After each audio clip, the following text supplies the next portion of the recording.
Chapter 925.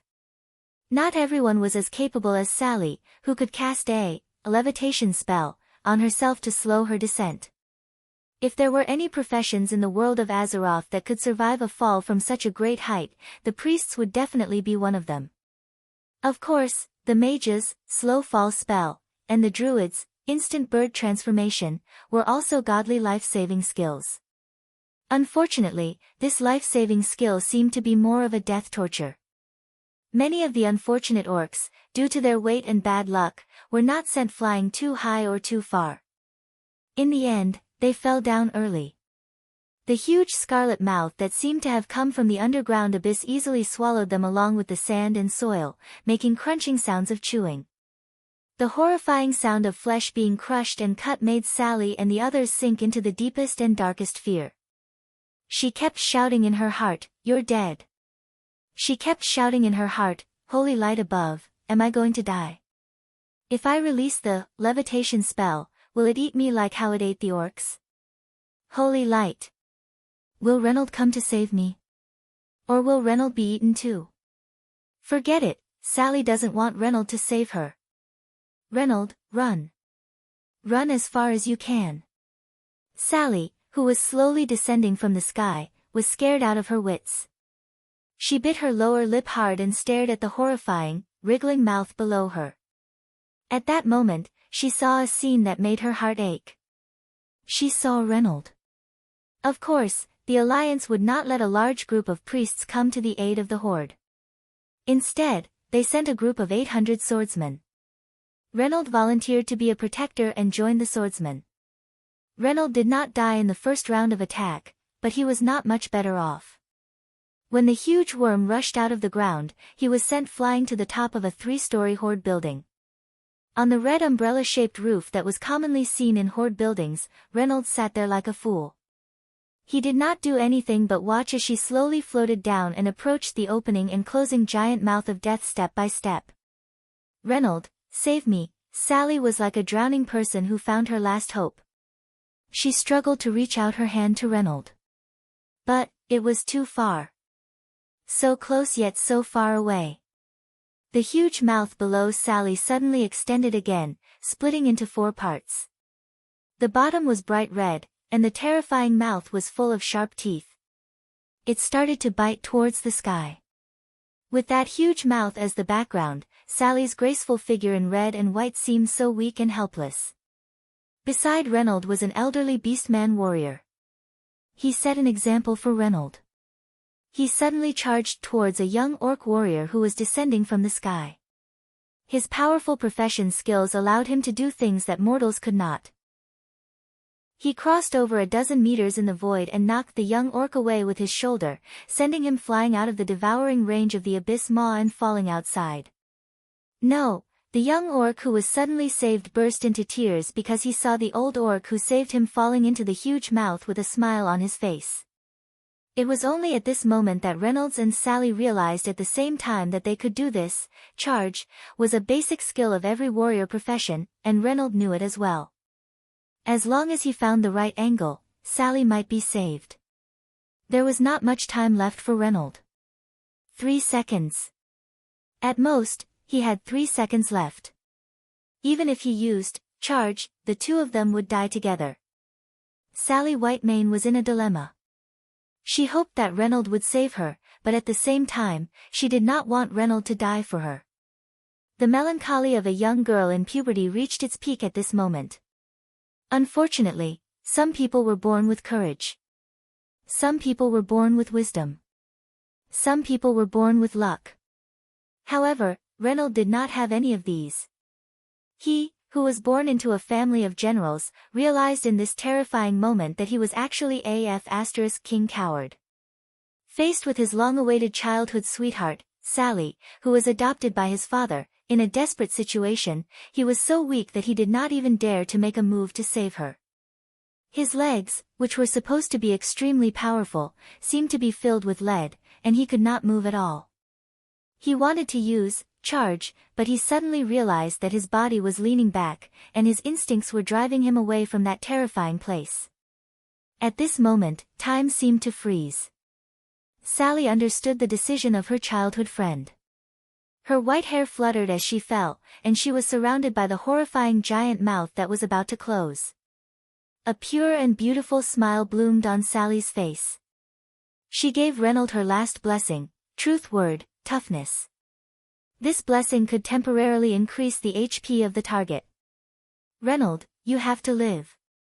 The girl's sincere smile was like a whip that lashed at Reynolds' soul. No. Reynold retreated futilely as he stretched out his powerless right hand. He could only watch as Sally was swallowed by the giant mouth. Yes, half a second later, Sally Whitemane would have become history. A miracle had happened. At the very last moment, two shining white magic palms suddenly appeared and grabbed Sally. Before the giant mouth closed, Sally was dragged out of the hopeless situation where she should have been dead. Not only her, but there were also dozens of priests who had used levitation and were screaming in fear. They were also dragged out. Yes, it was very miraculous. No one would have thought that the old orc who had used charge to save the young orc and more than 10 orcs would also be pulled out. Every survivor was filled with great surprise. They turned their necks and looked for the saint who had saved their lives and souls at the last moment.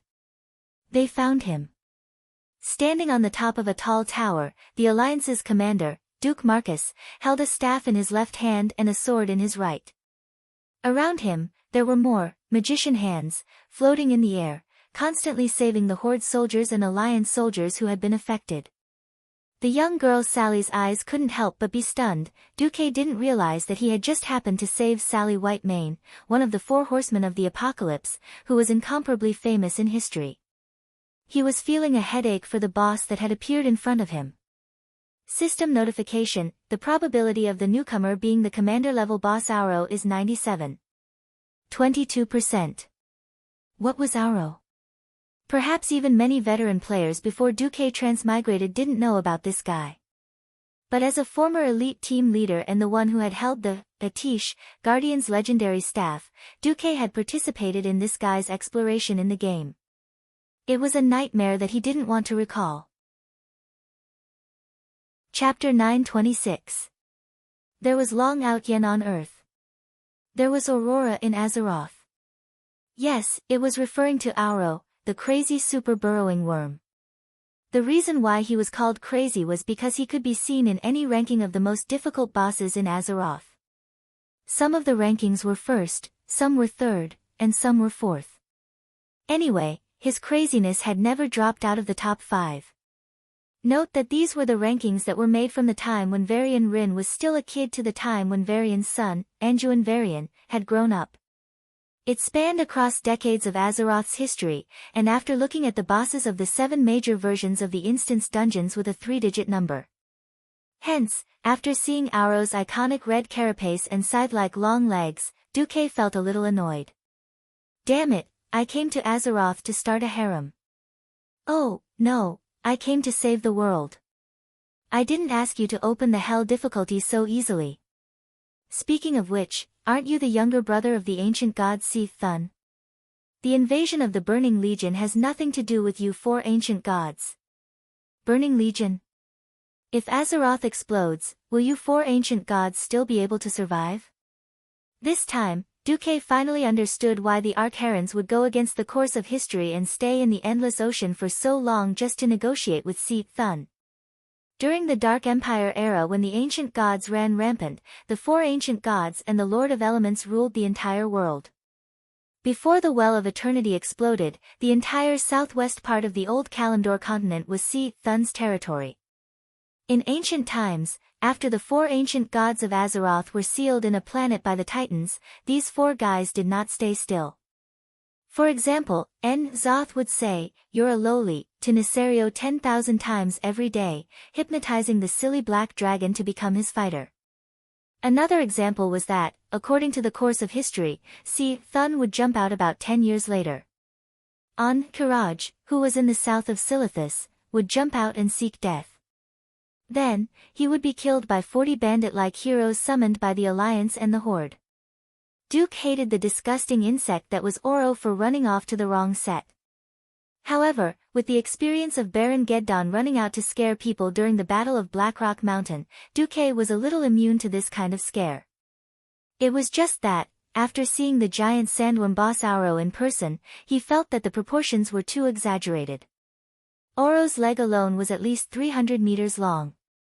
At first, he felt that Auro's mouth was too big, but when compared to his massive body, which had a diameter of 50 to 60 meters, he felt that only such a big mouth could match his body size.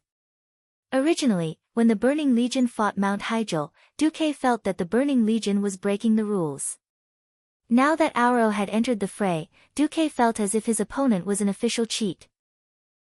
Damn it, how was he supposed to fight? On the other side, the tribe had been tricked. Naturally, there were people who were unhappy. Gromhell roared and leapt high into the air, preparing to use Bloodhowl to deal a heavy blow to Auro. Then, Lord Howl was amused. Auro was not just a simple giant sandworm. He had claws, and it seemed that Lord Howl's shocking roar and aura had finally alerted Auro. This giant worm with a crimson back popped out a claw that looked like a crab's claw.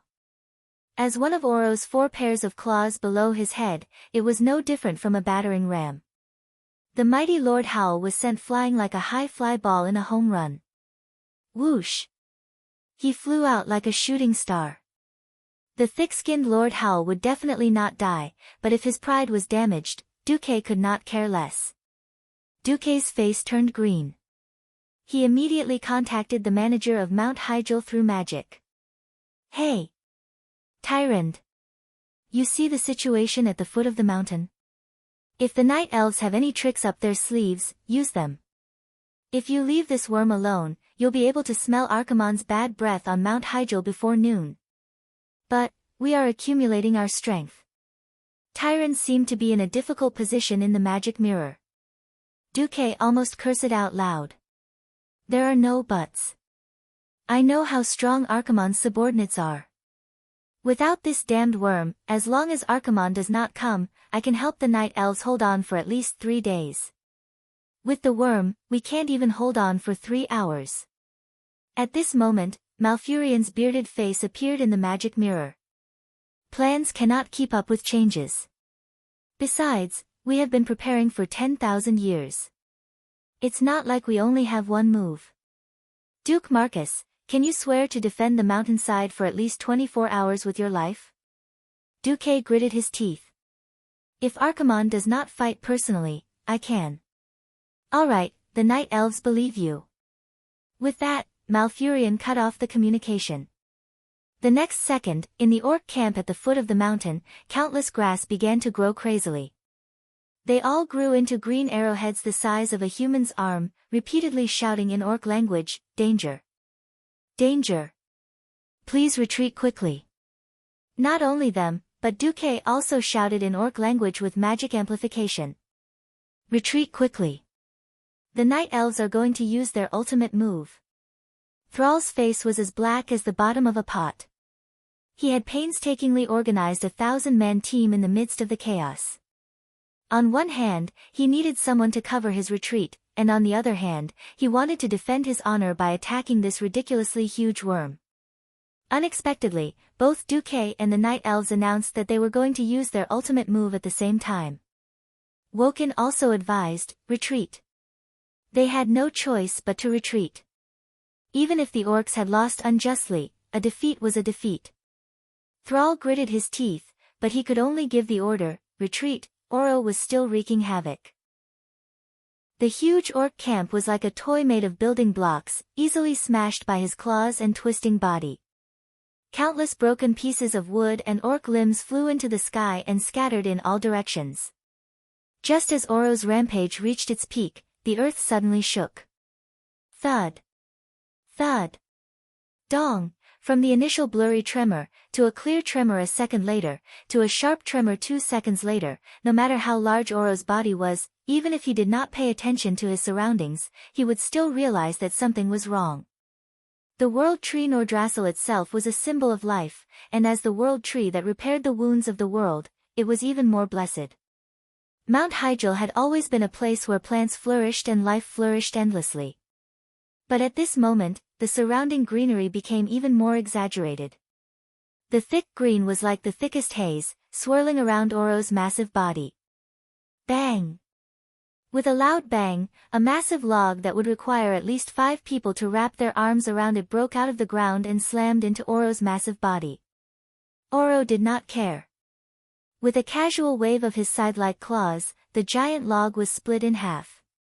In the giant insect's mind, this might be a spell of insignificant human beings, but it didn't care. It was wrong. Chapter 927.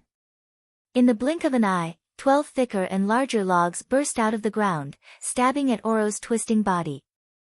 This time, Oro seemed to be a little annoyed. He suddenly spun his body, turning himself and the claws on his body into a brief whirlwind.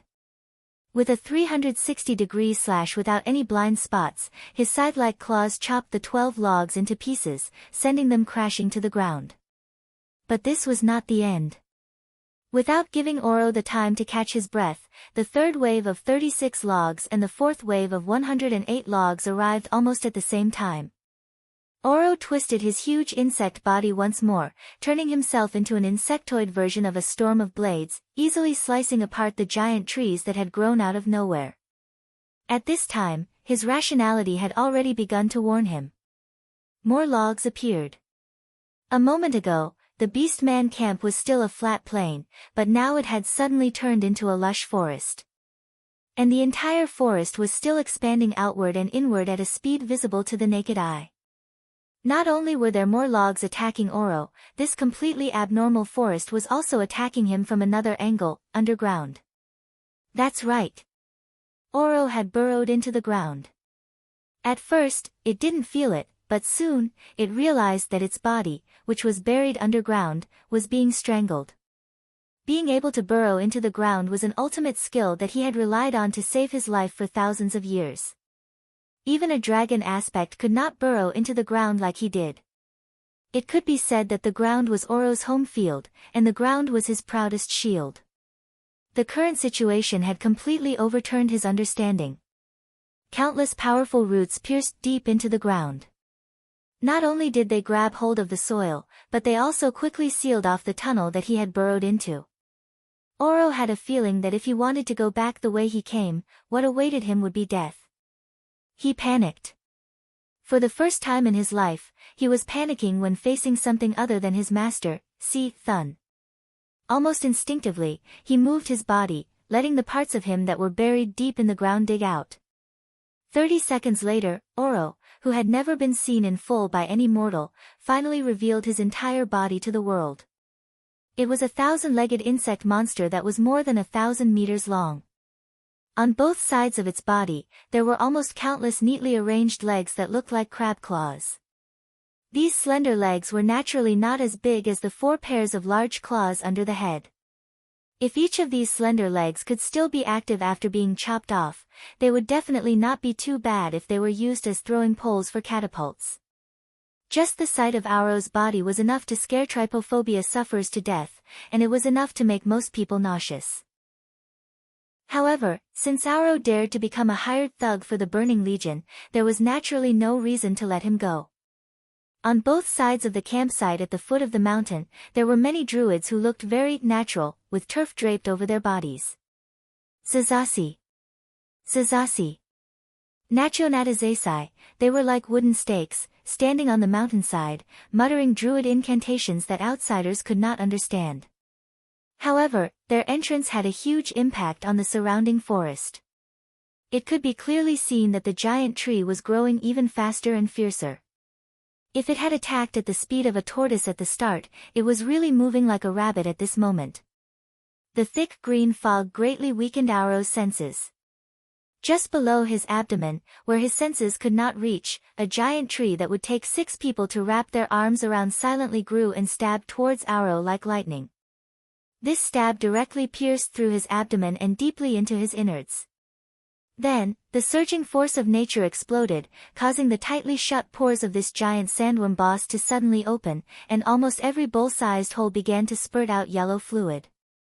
It was Oro's blood, as well as pieces of his innards. However, The reason why giant beasts were so difficult to deal with was because of their terrifyingly exuberant vitality. If a giant tree that would take 6 people to wrap their arms around pierced through its abdomen, even a giant dragon would die. However, for a giant sandworm that was 50 to 60 meters in diameter, this would at most be a light injury. The biological structure of an arthropod was completely different from that of a mammal. Just as more druids were preparing to do the same and stab Auro to death by stimulating the tree's rapid growth, this supergiant sandworm suddenly flipped on the ground. The sand and dust on the ground sped up and shot towards the druids on both sides of the mountain like cannonballs. Duque gasped, "Sandstorm explosion." Duque was all too familiar with this move. This ruthless move centered around Auro had an attack range of 180 degrees. The worst part was that it would come with a 5-second-long stun. However, Auro just had to keep twisting and turning.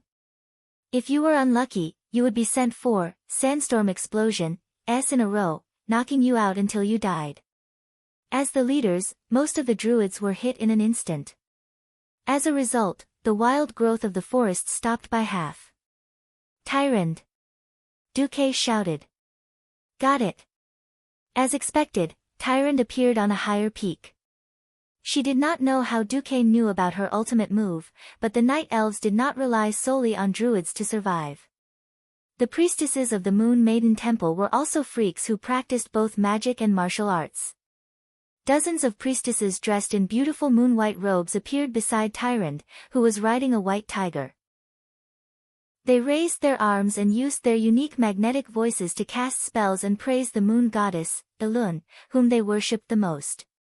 The sky suddenly turned dark. From dawn, it suddenly turned into night. However, this kind of night was not evil darkness, but a quiet and serene night. The night sky was cloudless for thousands of miles. While Auro was distracted by the forest, a star deviated from its path. A rainbow-colored meteor streaked across the sky and crashed down. Without giving Auro any time to react, the meteor sped up again and again until it became a streak of light and crashed into Auro's head. At the last moment, Auro still instinctively tilted his head. The rainbow-colored meteor shattered one of his pincers, then pierced through the left side of his thick neck and came out from the back of his neck. "Arg!" Auro let out a heart-wrenching scream. Everyone could see the ghastly hole in his body. The shattered bones, internal organs, and blood all sprayed out with a bang, as if a torrential rain of blood had fallen from the sky. In that instant, everyone stopped what they were doing. Be it the retreating beastmen and humans, or the night elves who were observing from the 2 sides of the mountain. Everything quietened down again. Everyone looked expectantly at the huge monster that had been pierced by the meteor. Chapter 928. Die. Die. Quickly die. The 3 major factions that had once been at odds with each other now shared the same sentiment, which was to hope that the big bug that had turned the base camp upside down would die quickly. Auro's appearance had rendered many people's plans useless. Duque had miscalculated the ancient gods. After all, the original location of the Endless Sea should have been the territory of one of the 4 ancient gods, Yashaji, during the era of the ancient Dark Empire. After the Well of Eternity blew up the ancient Kalimdor continent, the High Elves who had once served the Burning Legion occupied the deep sea on the surface. In reality, the area surrounded by the whirlpool in the middle of the Endless Sea was not just seawater. There were also sporadic islands. Obviously, there were the followers of the 4 ancient gods left there. Then, those people introduced the Burning Legion to the 4 ancient gods. Auro's appearance had caused the tribe's backup plan to fail. Taking 1 step forward and calculating 3 steps ahead was a necessary trait of a leader. Thrall letting the tribe join the temporary alliance was for the sake of the world. But on the other hand, this was also a great opportunity for the tribe to show off their muscles to the Night Elves. Everyone knew that if they killed a demigod, the Night Elves would definitely remember this grudge in their little black book. If the crisis of the world's destruction was resolved, then the territorial disputes around Grey Valley and the Barren Lands could be foreseen. But with Auro's arrival, the tribe's army had been devoured by 30% without even putting up a fight. How could Thrall not be angry? The night elves did not have it easy either. Whether it was the ultimate skill that the druids had prepared like Descent of the Tree World or Tyrants, Starfall, they both consumed a lot of magic power. They were definitely going to use it to fight the Burning Legion, but now it had been used up by a big bug. How could they not be angry? No wonder Tyrant had insisted that Duque make a promise and lead the Alliance to hold the mountain for a little longer. Alright, Auro had to die. Even if he died a little slower, it would be a sin.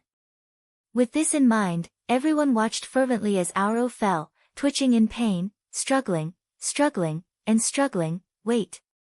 No. This guy, he's not dead yet. The gigantic worm that occupied almost everyone's field of vision did indeed look like it was twitching on the verge of death. Everyone tacitly did not surround it. Everyone knew that the struggle of a cornered beast was the most terrifying, and the dying prey was the prey that resisted the most fiercely. Soon, everyone realized that something was wrong. That's right, the meteor falling from the sky had pierced through Auro's body, and everyone could clearly see that even his spine had been completely broken. The life force of the arthropod boss, Auro, was beyond imagination.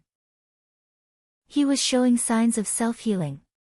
Countless tendon-like tentacles extended from the cross-section of his spine toward his head, attempting to reattach the broken spine that was still spewing yellow fluid.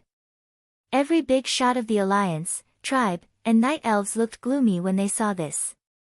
This was especially true for Tyrande, who was struggling internally. The night elves did have a trump card, but that was for dealing with Archimonde. If they used it here, they would have no trump card left for the Burning Legion's commander. As luck would have it, Auro seemed to have decided that Tyrande was the greatest threat to him. His 8 crab claws did not care about anything else as he forcefully dragged his slightly paralyzed lower body, making his 1,000-meter-long body charge straight for Tyrande at the top of the hill. High Priest, run! Tyrande's trusted aide Melon slapped the white tiger's rump. The white tiger immediately understood, and without waiting for Tyrande's orders, it immediately sprinted up the hill. Melon led more than 200 Moon Goddess Church sentinels in a counterattack against Auro, who was madly charging up the hill. Melon! No, Tyrande could not control herself as she was dragged away by the white tiger. She turned her head to look at her sisters who had followed her for more than 10,000 years. Although they were superior and subordinate, after 10,000 years together, they were already like sisters. Seeing that Melon and the others had chosen to die in order to protect her, Tyrande could not help but tear up uncontrollably. The arrows of the night elf archers and the attacks of the priestesses were not even enough to tickle such a huge bug boss. Only the giant trees summoned by the druids could cause Auro some trouble. In fact, Auro did not slow down at all. Instead, he continued to speed up. What shocked everyone even more was that Auro seemed to have reconnected his spine. At first, it was only the front 8 claws that could exert force, but now, even the middle claws were beginning to move. No one knew if the huge wound on Auro's chest would completely heal, but it was clear that this astonishing monster was beginning to regain its freedom. At this critical moment, the arcane light of Flash suddenly appeared near the hole on the back of Auro's head. Duque, Tyrande, Thrall, Wajin, and Grom, who had climbed up, were all shocked to see the highest commander of the Alliance standing on Auro's bumpy back. The next moment, 12 magicians' hands, the size of horse carriages surrounded Duque and began to fire magic missiles the size of water tanks at Auro's huge wound from Starfall. Puff! Puff! Puff! Puff!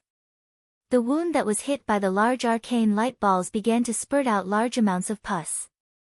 Perhaps that was the acid in Auro's stomach. The yellow liquid splashed onto the hillside, instantly corroding large patches of green grass. A few druids who could not dodge in time were turned into a pool of pus and bones in the blink of an eye. They did not even have the time to scream. Everyone suddenly understood what Duque wanted to do. He was going to rush into Auro's body, which was like a sulfuric hell, with the body of a mortal, and find the opportunity to kill Auro. At some point, Jaina and Servanas arrived at the foot of the mountain. Seeing this, Jaina covered her mouth in horror, almost losing the ability to speak. Hundreds of meters away, Queen Sylvanas shouted, "Duque! Stop right there, you bastard!" As if he heard it, Duque tilted his head and smiled at Queen Sylvanas. "Sorry, it's too dirty here. Ladies are not allowed in." With that, Duque chose to step into the gates of hell. He activated all the barriers he could, his body burning with blazing flames, and rushed in. No. Sylvanas almost fainted. Duque would die if he did this. Chapter 929.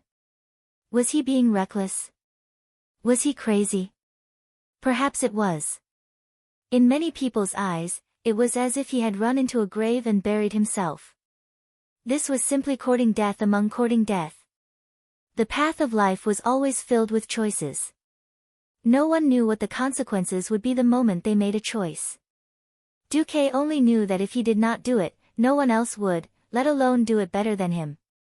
Without the druids and tyrants' combined ultimate skill, if he wanted to kill Auro, he would have to break through the ultimate sandworm's defense, endure the damage from the sandstorm explosion, and earthquake, and painstakingly wear down the ultimate sandworm boss. It would be a nightmare. He had just let Arthas escape not long ago, and no matter what, Duque would not let another boss escape. Letting a tiger return to the mountain had always been a great taboo. Letting a boss escape was the greatest blasphemy to Duque, who was a follower of the church who fought bosses and stole equipment. Duque was going to risk it all. The Breaking Dawn magic circuits in his body were already operating to the limit. Before charging into Auro's huge body with his staff in his left hand and his sword in his right, Duque filled every inch of his body with magical elements. Even he himself knew that he was likely to die. How long had it been since he had to resurrect his corpse? It had been so long that Duque had almost forgotten that he still believed in the Church of Brother Spring. But then again, could he still resurrect? He suddenly smiled bitterly. Before Duke charged in, his angular face and the faintly discernible bitter smile on his lips made Queen Sylvanas and Jaina burst into tears at the same time. Yes. This job, if Duque did not do it, no one else could. Everyone thought that Duque would be the one to stand up in the end, and even treated it as a matter of course. But who really thought about Duque's feelings? The two queens were trembling in shock. They were not the only ones. Every pair of eyes that witnessed this scene were filled with shock. Tyrande, who was riding on the white tiger, stopped. Thrall, Watkin, and Grom, who were about to rush forward, stopped. Tens of thousands of mortals who were struggling, retreating, attacking, or trying to help Duque stopped. Every pair of eyes was watching as Duque's magic bombarded Auro's body. Yellow blood, flesh, and internal organs rained down on the grass. Then, Duque crashed into it. It was a completely dark world. After Starfall, the sky returned to daylight, and not a single ray of light could penetrate the murky pus and flesh to shine into Auro's body. Duque was completely following the system elf's instructions as he pushed forward through Auro's body, which was larger than most factories. The violent rain of arcane cannons blew up the muscles and organs in the way. The blazing flames scorched like the sun, destroying everything in its path. Every time he took a step, the tip of his toes would extend forward in front of him, preventing Duque's feet from sinking too deeply into the stomach acid and muscle tissue. The outer layer was filled with violent arcane spells, the middle layer was filled with flames, and the inner layer was filled with ice. The perfect control of a Breaking Dawn mage made the impossible possible. Duque was like the most incisive worker in the world, digging a path of victory that belonged only to him in the body of a giant sandworm called Auro. The pain stimulated Auro. No matter how slow he was, he knew that an uninvited guest had barged into his body, enough to kill him. If Duque had entered through his mouth full of sharp teeth, he had a million ways to kill Duque. However, Duque had bypassed his mouth and entered through the back of the oral cavity, outside of the esophagus. He was at his wit's end, and could only twist his body in an attempt to prevent Duque from gaining a foothold.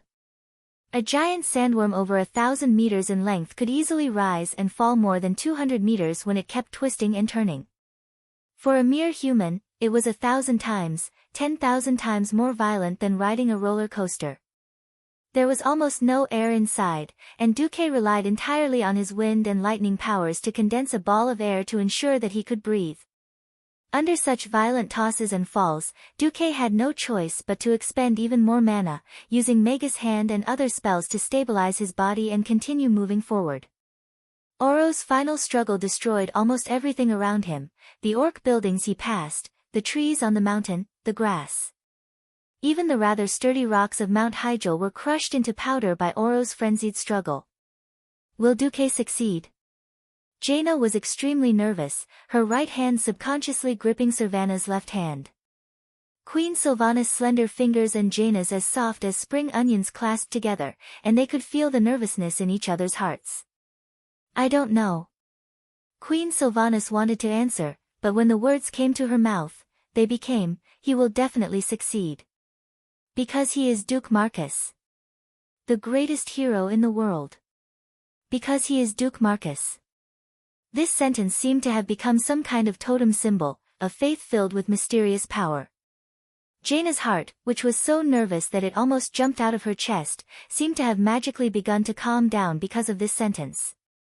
Regardless of race, everyone was looking forward to it. Waiting for the final result. According to the system elf's calculations, it was only 100 meters from Oro's wound to Oro's heart. But it was this 100 meters that made Duque feel as if he had walked a 25,000-mile-long march. Under Oro's frenzied twisting, even if Duque kept using the long icicles to stabilize his body, he still could not avoid being left behind. Moreover, the internal structure of Oro's body was completely different from what he had imagined. His stomach, which was filled with acid, was simply too big, and Duque had to choose to take a detour, passing through the stomach and the outer layer of the abdominal cavity. What was more terrifying was that Duque would occasionally encounter attacks from tissues similar to the human white blood cells that fought against external invasions. This consumed even more of Duque's mana. But, nearer. Nearer. Nearer. Even if he took 5 steps forward and took 3 steps back, even if he took 10 steps forward and took 9 steps back, even if his progress was as slow as a snail, Duque was still nearing his target. Even without the system elf's guidance, Duque could hear the intense heartbeat coming from Oro's internal organs and muscles. Die! Monster, Duque roared, gathering all the mana in his magic circuit, and through the layers of internal organs, he shot a gigantic, frostfire arrow at the target. Chapter 930. Oro's massive body was able to affect everyone's hearts with every move he made. His madness. His spasms. Every building that it destroyed and every tree that it crushed was enough to make people tremble in fear. What everyone was most concerned about was, of course, Duque, who had entered Oro's body. It had nothing to do with race or faction. It was purely about Duque's success and the future of the entire world. This was the chain reaction of the ultimate move.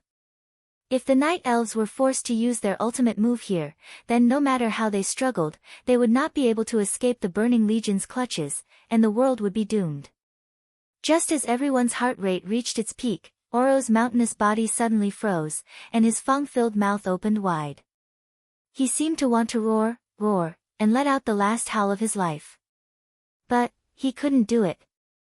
His blood-filled mouth opened wide, and then his neck tilted, and his head, which was as huge as a fortress, fell to the top of the hill. Dead? Dead. Really dead, hooray. Regardless of race or camp, every mortal who was watching this scene cheered in ecstasy in their own language. Long live Lord Duke Marcus. The loudest cheers were naturally from the Alliance. At this moment, many of the Night Elves, who had isolated themselves for tens of thousands of years, heard of Duque's name for the first time. But that didn't stop them from giving their warmest applause to the human hero who had saved their high priest's life. Only the tribe's orcs were conflicted. What the hell was going on? 13 years ago, it was Duque who led the Alliance to single-handedly destroy the tribe's dream of conquering the world of Azeroth. It was also this man, who was more demonic than a demon, who single-handedly led the tragedy of sending hundreds of thousands of elite orcs into the sea to feed the fishes. But it was also this man who, in the face of a common enemy, did his best to save the tribe's warriors at the foot of the hill, and killed this seemingly undefeatable giant insect. The trolls and taurens were also very straightforward races. They had wanted to cheer and applaud, but the orcs were all silent, and they didn't know what to do. On the contrary, the first orc applauded. Looking for the applause, the orcs were shocked to find that the one applauding was their great chief, Sal. Sal shouted loudly, "Clap! Why aren't you clapping? In the face of a common enemy, whether or not he is our former foe. A hero who has performed such a heroic act deserves applause, doesn't he? Let us praise Duke Marcus. That's right. Heroes know no boundaries. Even if they were each other's heroes and each other's enemies, at this moment, he was still a common hero." Sal's magnanimity immediately received loud cheers from the orcs, trolls, and taurens. They were praising Duke's feat, but they were also praising Sal's magnanimity. Every warrior's face was flushed with excitement. Because only someone with such boldness and bearing is qualified to be our great chieftain. At this moment, something unexpected happened. "Duque. Damn it. Are you dead? If you're not dead, make a sound." At some point, Servanas and Jaina were standing on Auro's huge body, looking as if they did not know where to start. At this moment, everyone was shocked to find that the hero who had finally killed Auro, Duque, had not come out yet. Sal's expression changed. He immediately slapped his forehead, picked up his hammer, and rushed toward Auro. If this was before the appearance of the Burning Legion, Sal would of course want nothing more than for Duque to die, the sooner the better. But the situation was different now. They were about to rely on the Alliance to carry the burden, and if Duque died now, the Alliance's camp could easily collapse. All of a sudden, the motionless Auro's body seemed to twitch. About 300 meters from his head, a small bump appeared on the left side of the worm's body, and then it quickly recovered.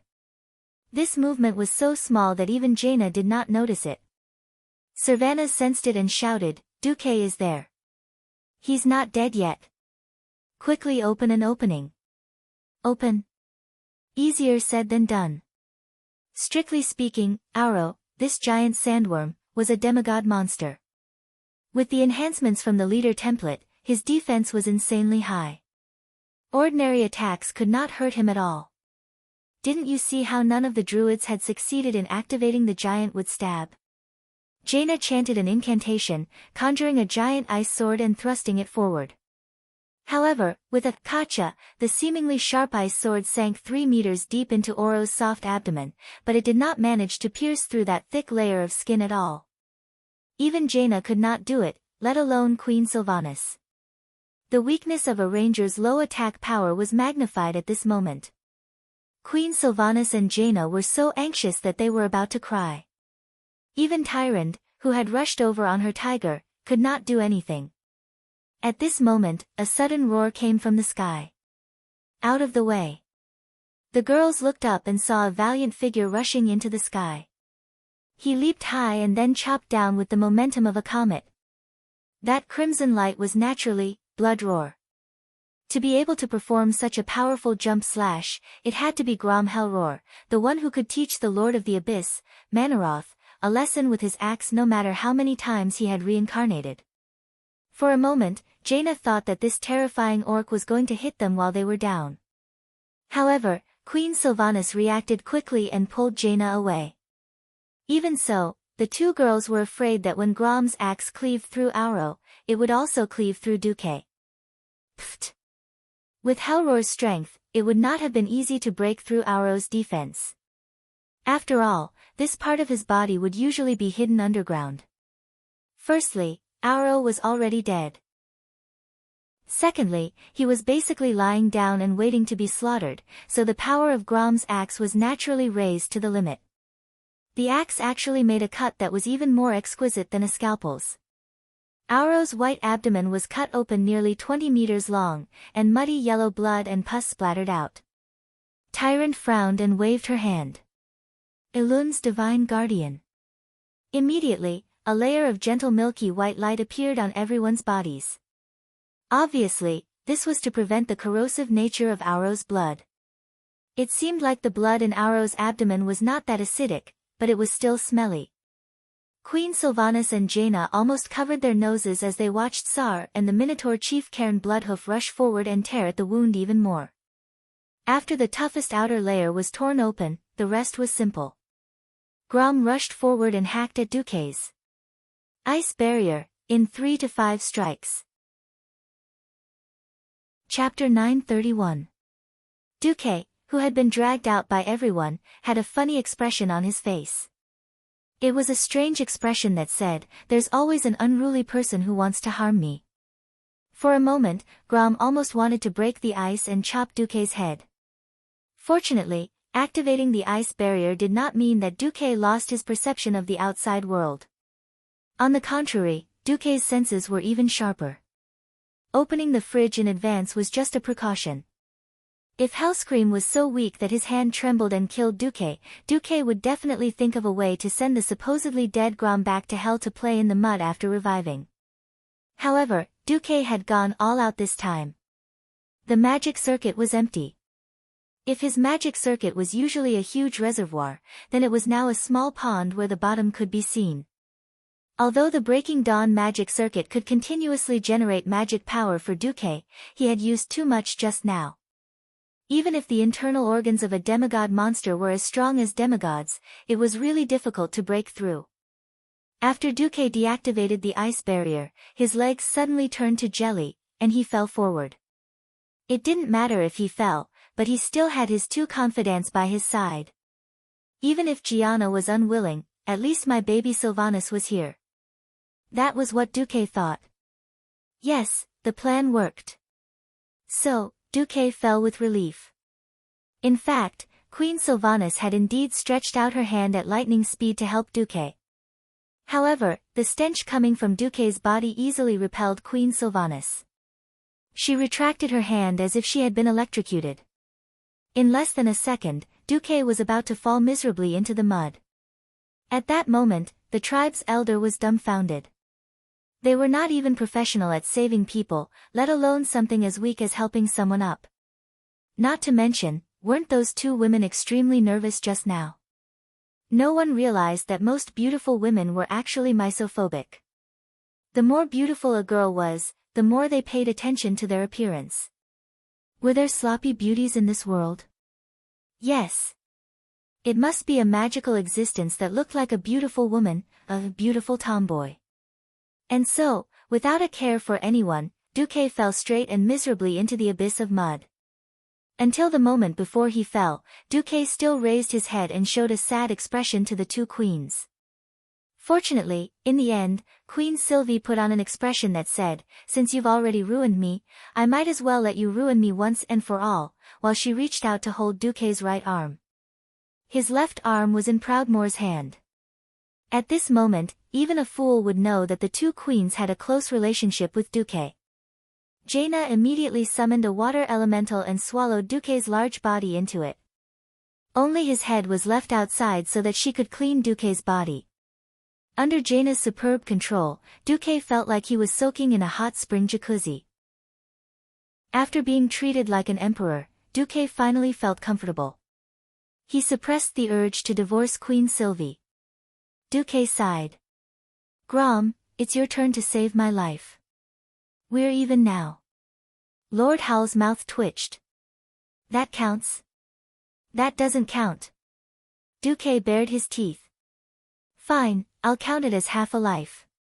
Grom didn't say anything else in the end. His silence indicated his agreement. Duque turned to Thrall. "Please order a speedy retreat. Even the seriously injured must be treated immediately and moved to the camp halfway up the mountain for treatment." "So soon?"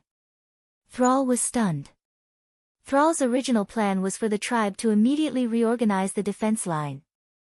They would stand up where they fell. Retreating without a fight was not the tribe's style. Duque looked at the mountains to the south. I'm afraid that the cave that the giant sandworm called Oro came out of will be used. Used? Then, could he make use of it? Thrall frowned slightly, then proposed this idea, as well as his wish for the orcs in good condition to join the defense line on the mountainside. He also expressed his determination to obey orders. It was obvious that Dooku's repeated acts of generosity had influenced the entire tribe. Alright, I might have to be depressed for a while. I'll leave the rest to you and Turayan to discuss. Remember, it's best that we hold on for more than 3 days. It won't be good for either side to lose too much, so please make sure to rotate. Understood. Thrall nodded heavily. History had changed greatly. Originally, it should have been the camp at the foot of the mountain and the camp on the mountainside that would each take on the Burning Legion for 2 rounds. Now, it was obvious that the Alliance camp on the mountainside would take on 4 rounds. When they arrived at the camp on the mountainside, the tribe was dumbfounded by the exaggerated fortress in front of them. It was infuriating to compare oneself to others. When comparing goods, they had to throw them away. Everyone had entered Mount Hyjal at the same time, and the tribe had the geographical advantage. They didn't even need to transport things up the mountain. At that time, when they saw the Alliance's large steam trucks carrying bags of the legendary city-building artifact, cement, up the mountain, the young orcs, including Thrall, were full of curiosity. When the Alliance mixed cement and steel to form this towering concrete city standing in front of them, Thrall finally understood why his predecessors had suffered such heavy losses after crashing into the humans' military fortifications. There were a total of 7 walls built against the mountain, and each wall could accommodate a carriage. This was not a wall built with bricks and stones. The 7th wall, which had not yet been fully formed, clearly told the tribe that the wall was built with a huge steel net as the base, and a huge template was covered on the outside. Then, in the gap between the 2 layers of template, the magical slurry of cement was poured. Each wall was also divided into 2 layers of outer walls and the thickest inner wall. The outermost layer was also a reinforced concrete structure, purely to resist physical attacks. The middle layer could not be seen. But this could ensure that the damage and collapse of the outer wall would not affect the structure of the inner wall, which in turn would affect its load-bearing capacity. The outermost 3 layers of the wall had been completed, and the orcs could also see that on the middle 3 layers of the wall, the mages, who were suspended in the air by baskets, were engraving magic runes on the middle layer of the wall to strengthen its ability to resist dark magic. Thrall and the others were completely shocked. The camp at the foot of the mountain that they had painstakingly built felt inferior to even a human town. In his heart, Thrall was even more determined that he could not say it out loud. After Thrall and Turayan discussed cooperation and the distribution of supplies and other issues, Duque was taken to the most heavily guarded room in the fortress to recuperate. Rest well, we have something to do, so we'll leave first. Queen Sylvie and Jaina were also busy people, and they were about to prepare for war. Duque suddenly said, "Wait." Chapter 932. What's wrong? The 2 queens were stunned at the same time. This time, because they were worried that Duque would be injured, the 2 queens put in a lot of effort. Jaina brought Egwene out to check on Duque's injuries, and Queen Ciri directly let Riadaline come to Duque's side as a guard. Plus, Vanessa, who had been guarding Duque, was quite skilled, so it could be said to be foolproof. They didn't know why Duque suddenly stopped them. Duque smiled mysteriously. Beating down a strong enemy, wouldn't it be too much of a killjoy if there weren't even spoils of war? With that, Duque raised his hand, and a lot of equipment that had obviously been preliminarily cleaned fell out of his spatial bag. Duque clapped his hands. Come, call Ronan and Lilith, too. After a while, everyone was present. Everyone was a knowledgeable person. No one would have thought that Dooku would be able to get so many good things after killing that super big insect. Sensing the mysterious magic power that was emanating from the equipment, everyone knew that this was ancient magic equipment that far surpassed the modern world. It was likely that it even dated back to the ancient Darkness Empire. Most women were misophobic, especially women of status like Jaina and Servanas, who couldn't possibly use these strange-looking large pieces of equipment. but others could use them. This time, everyone came all the way to Kalimdor to support us.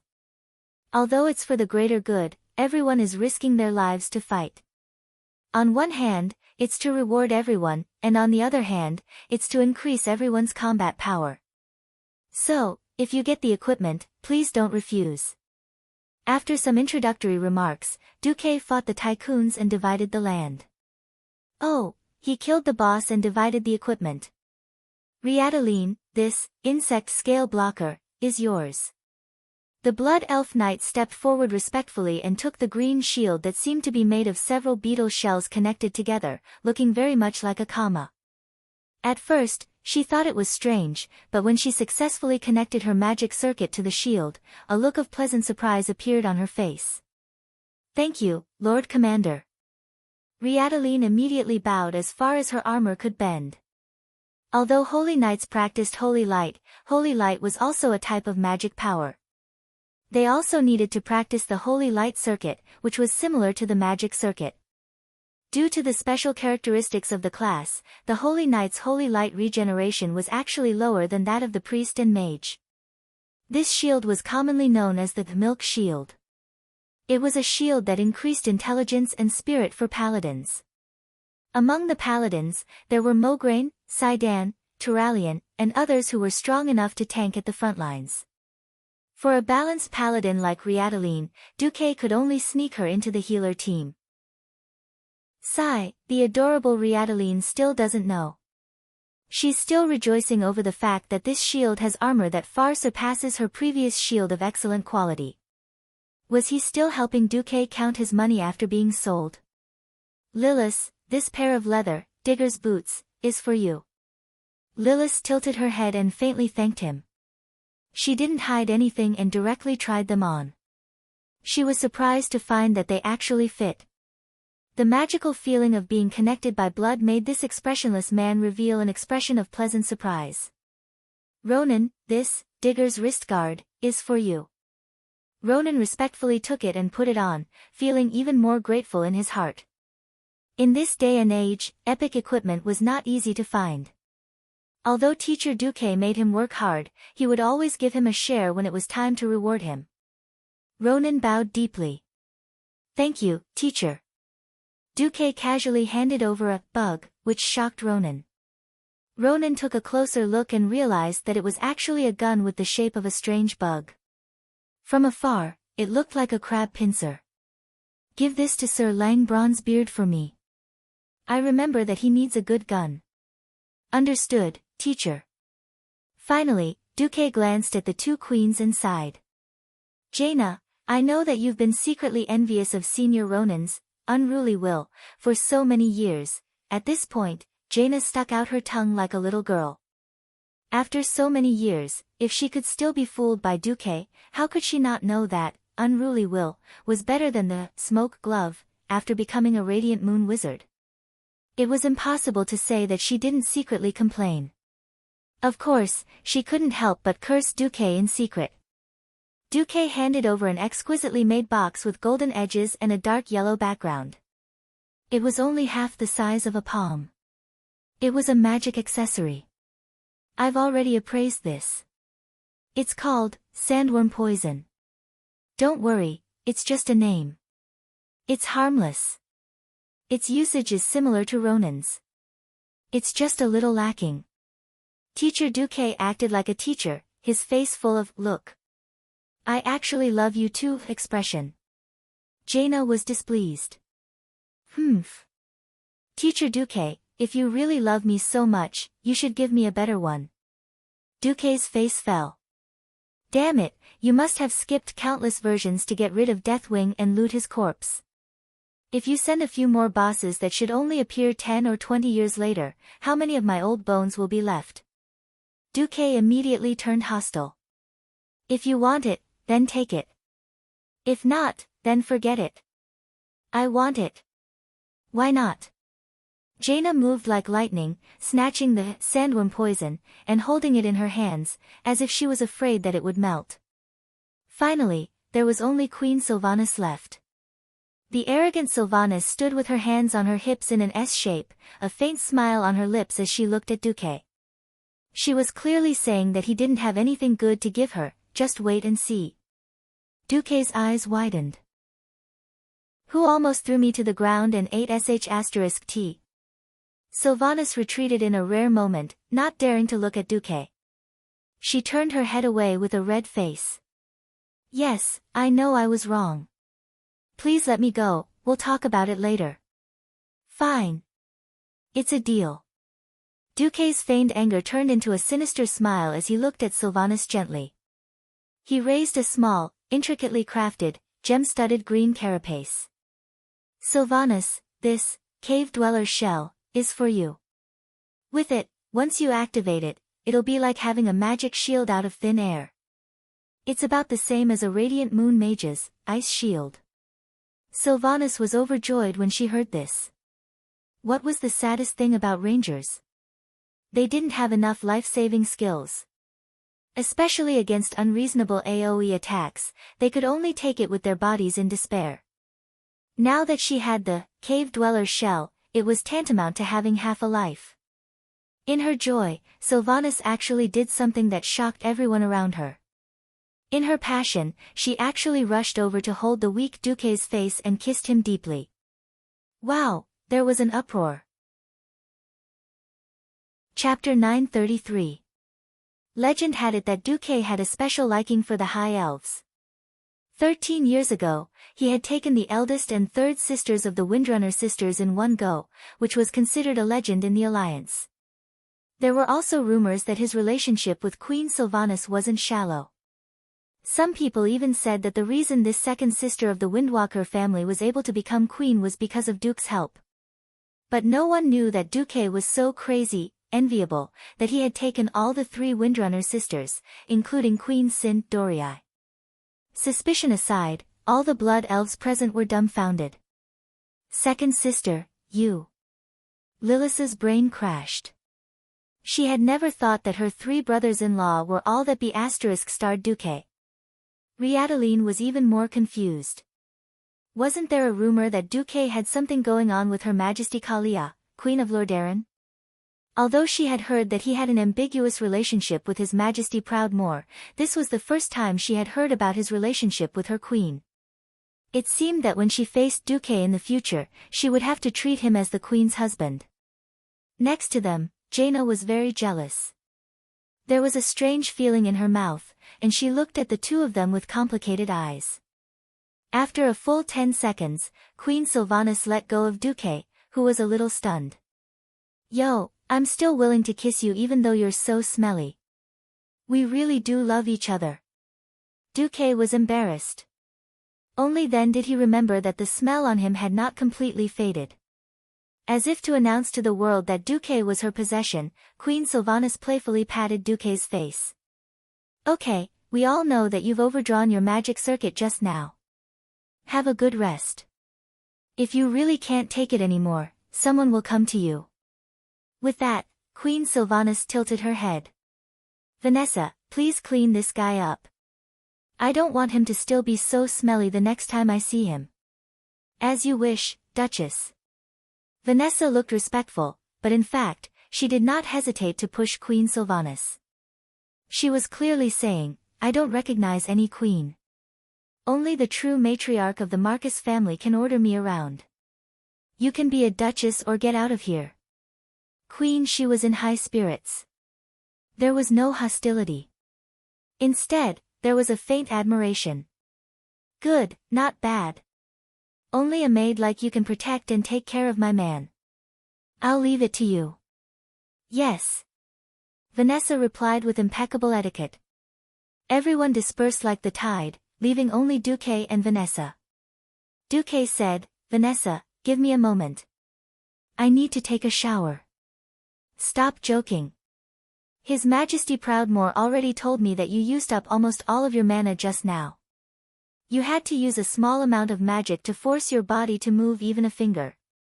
It won't be good for your body if you keep pretending. Ugh. When the truth of the matter was suddenly exposed, Duque was embarrassed. But could it be that Vanessa wanted to help him bathe? Oh, no, such a beast, oh, welfare thing, how could it happen to me? Ha, if you don't see, you wouldn't know that the little maid who didn't have a great figure back then was already, cough cough. Duque, who had accidentally lost his moral integrity, was obviously thinking too much. Don't worry.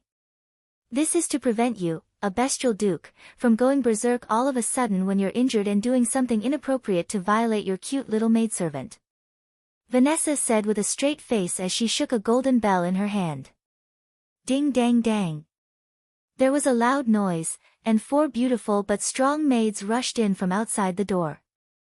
Damn it, just by looking at the calluses on their hands, it was obvious that these so-called maids were all female knights, swordsmen, and so on.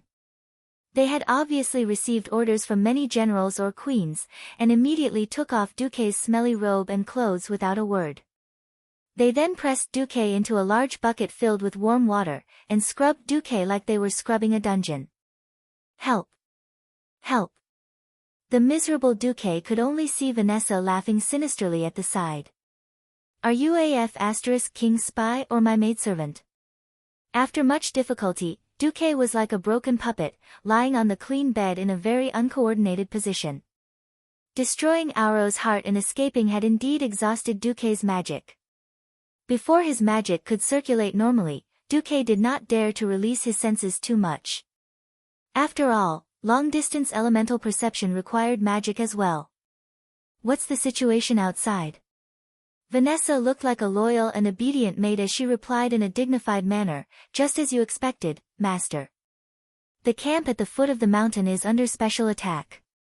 The Night Elves Sentinels and the Blood Elves Rangers are delaying the undead army, but they will soon engage the defenders on the mountainside. A vein in the shape of a cross appeared on Duque's forehead. Can you stand closer to talk? You're obviously looking down on me. Hee hee. Master, you're thinking too much. Vanessa covered her mouth and snickered. How could I look down on you? I'm your most loyal maid. Even after you abandoned me silently for 10 years, I've never lowered my loyalty to you even though I've been protecting your rumored girlfriend, Her Majesty Menethil. Damn it. Aren't you being sarcastic? Do you dare to swear on your integrity that you're not resentful? What are you doing standing 10 meters away, pinching your nose and speaking to me in a soft voice? You're even standing at the door, looking like you're going to run away at any moment. Damn it. If I really was a great noble of this era, you would have been killed 100 times over, and then killed 100 times over, all right? Why are all the maids so gentle and sweet, willing to be the life mentors of noble young masters, while I'm just a maid, and I'm so worrisome? Duque felt like he was in a trance. All right, all right, all right. Get out. Since you want me to rest, I'll have a good sleep. Duque sent Vanessa away in a bad mood. Duque was exhausted. Fighting Auro head-on at this point in time was definitely a heavy burden to bear. He fell into a deep sleep, but before he entered the dream, he unintentionally spread out his senses and heard Vanessa's words. Lord Ronan, although Mount Hyjal is indeed important, I've always believed that my master is the last hope of this world. If the defensive line is in danger, please open the teleportation door to send my master away. If Stormwind City isn't safe, reopening the door of darkness and sending my master to Draenor is better than letting him die here. Vanessa's voice was sonorous and powerful, and her words had an unquestionable majesty. I understand. Everything is for master's safety. This was Ronan's humble voice. Duque sighed in a daze. All right, that's my good maid. Chapter 934. The Burning Legion is here. With an astonishing momentum that was like raging waves that could split a ravine.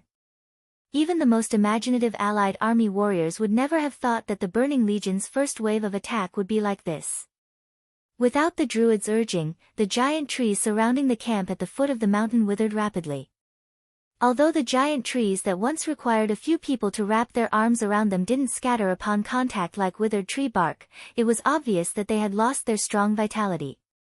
Originally, the orcs wanted to cut down the wood and place it in front of the camp's first line of defense to serve as antlers or build arrow towers. Under Duque's insistence, all the orcs had retreated to the camp on the mountainside of Mount Hygel. Only 2,000 elves were left to monitor and delay the enemy near the two peaks. Suddenly, there was a loud rumbling sound from underground. It was the sound of a huge tide rolling and running. Every night elf and blood elf looked at each other. No one knew what was going to happen. But to be on the safe side, Tyron's deputy, Melander, and Lillis, the commander of the frontline blood elf rangers, ordered their men to climb over the top of the mountain and hide behind it. They left a dozen people behind to monitor the situation. As expected, the enemy appeared 3 minutes later. It was a spectacular super fountain. Wrapped in indescribable black liquid, tens of thousands of undying were sprayed into the sky from underground, scattering in all directions along with the black liquid. The tribe's camp, which was already in ruins, was once again ravaged.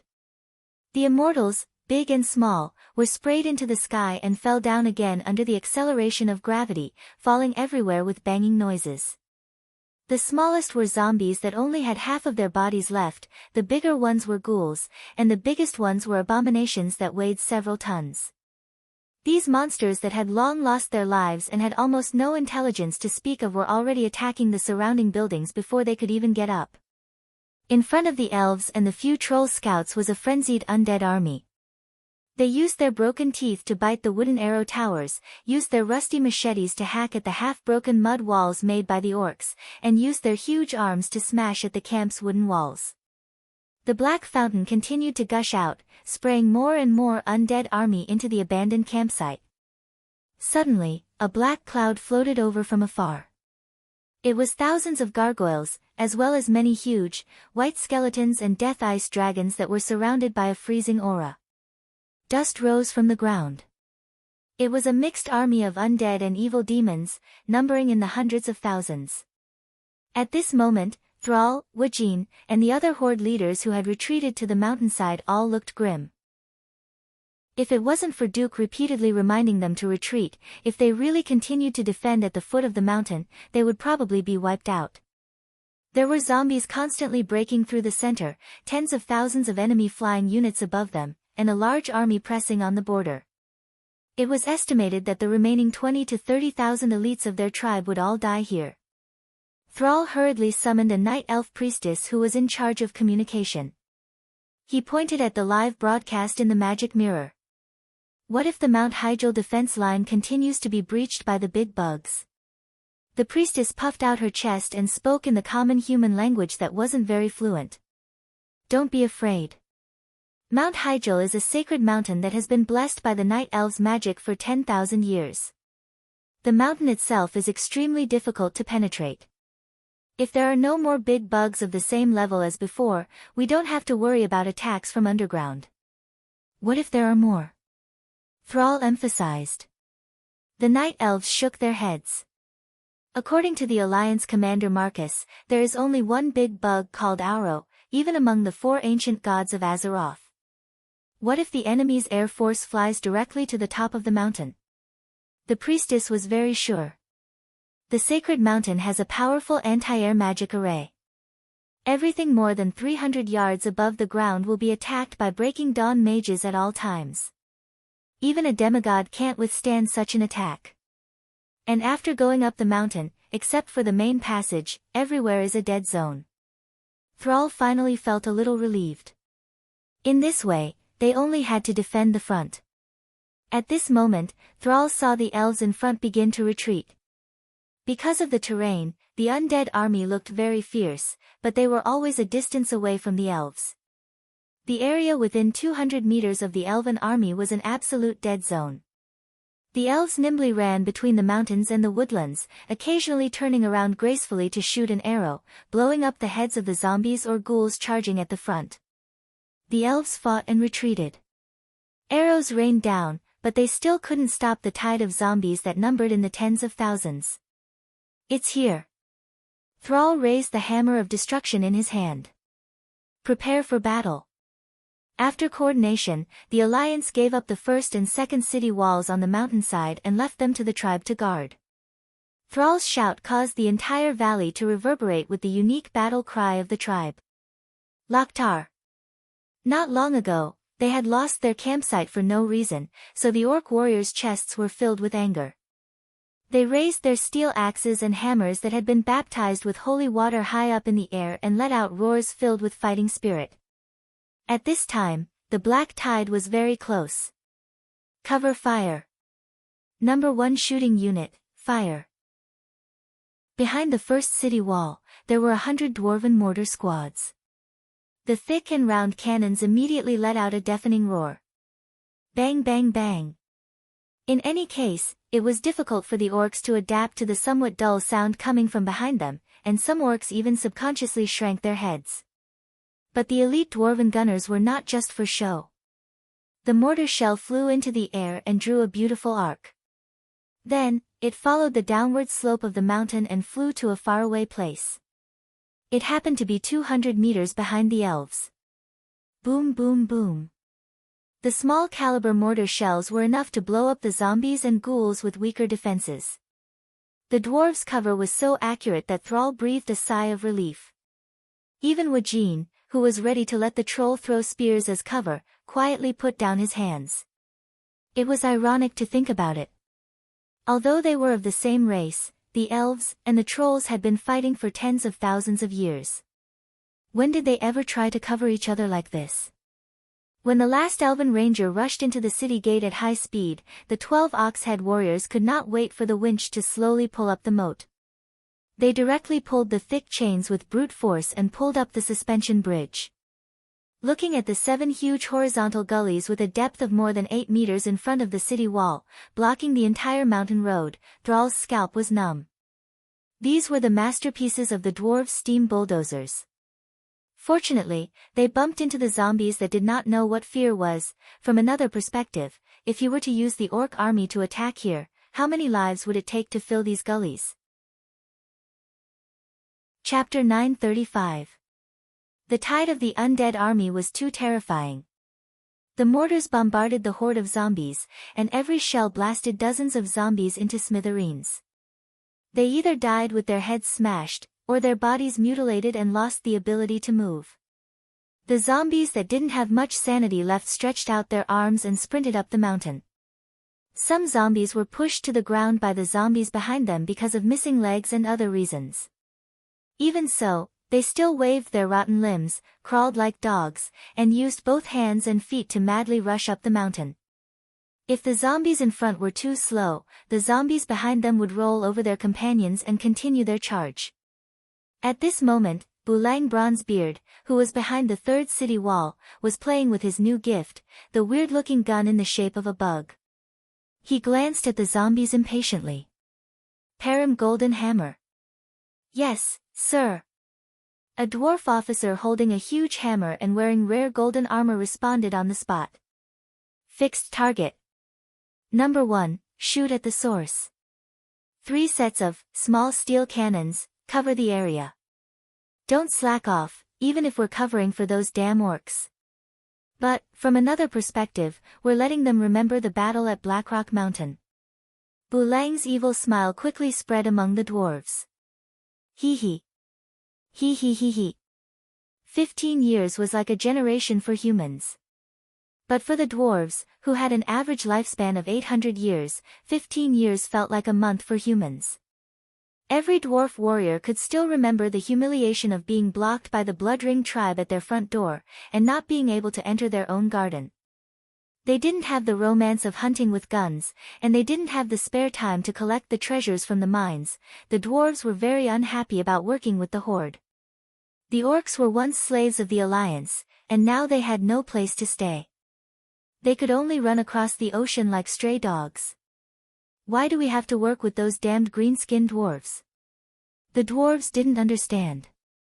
If the order wasn't given by Commander Duque, who had always supported the Bronzebeard dwarves during their most difficult times and had never lacked food and medicine, the dwarves would have used guns filled with gunpowder but without bullets to shoot that fellow. Why are the faces of the black iron dwarves black? Ever since we sprayed his face with our muskets, it has turned black. This was a clumsy dwarf-style joke, but it also reflected that if one didn't have some achievements in the Alliance, it would be impossible to control this group of irascible dwarves. Alright, Lang had chosen the small steel cannon that had beaten the horde into dogs back in the scorching canyon. The small steel cannons that shone brilliantly in that battle were, in fact, many more were built later on. Who knew that after the battle at Scorching Canyon, he would no longer have a use for it? At one time, the watchtower in the blasted land had 36 small steel cannons at most. Later, as the times changed, the small cannon was replaced by the more powerful Little Duque cannon.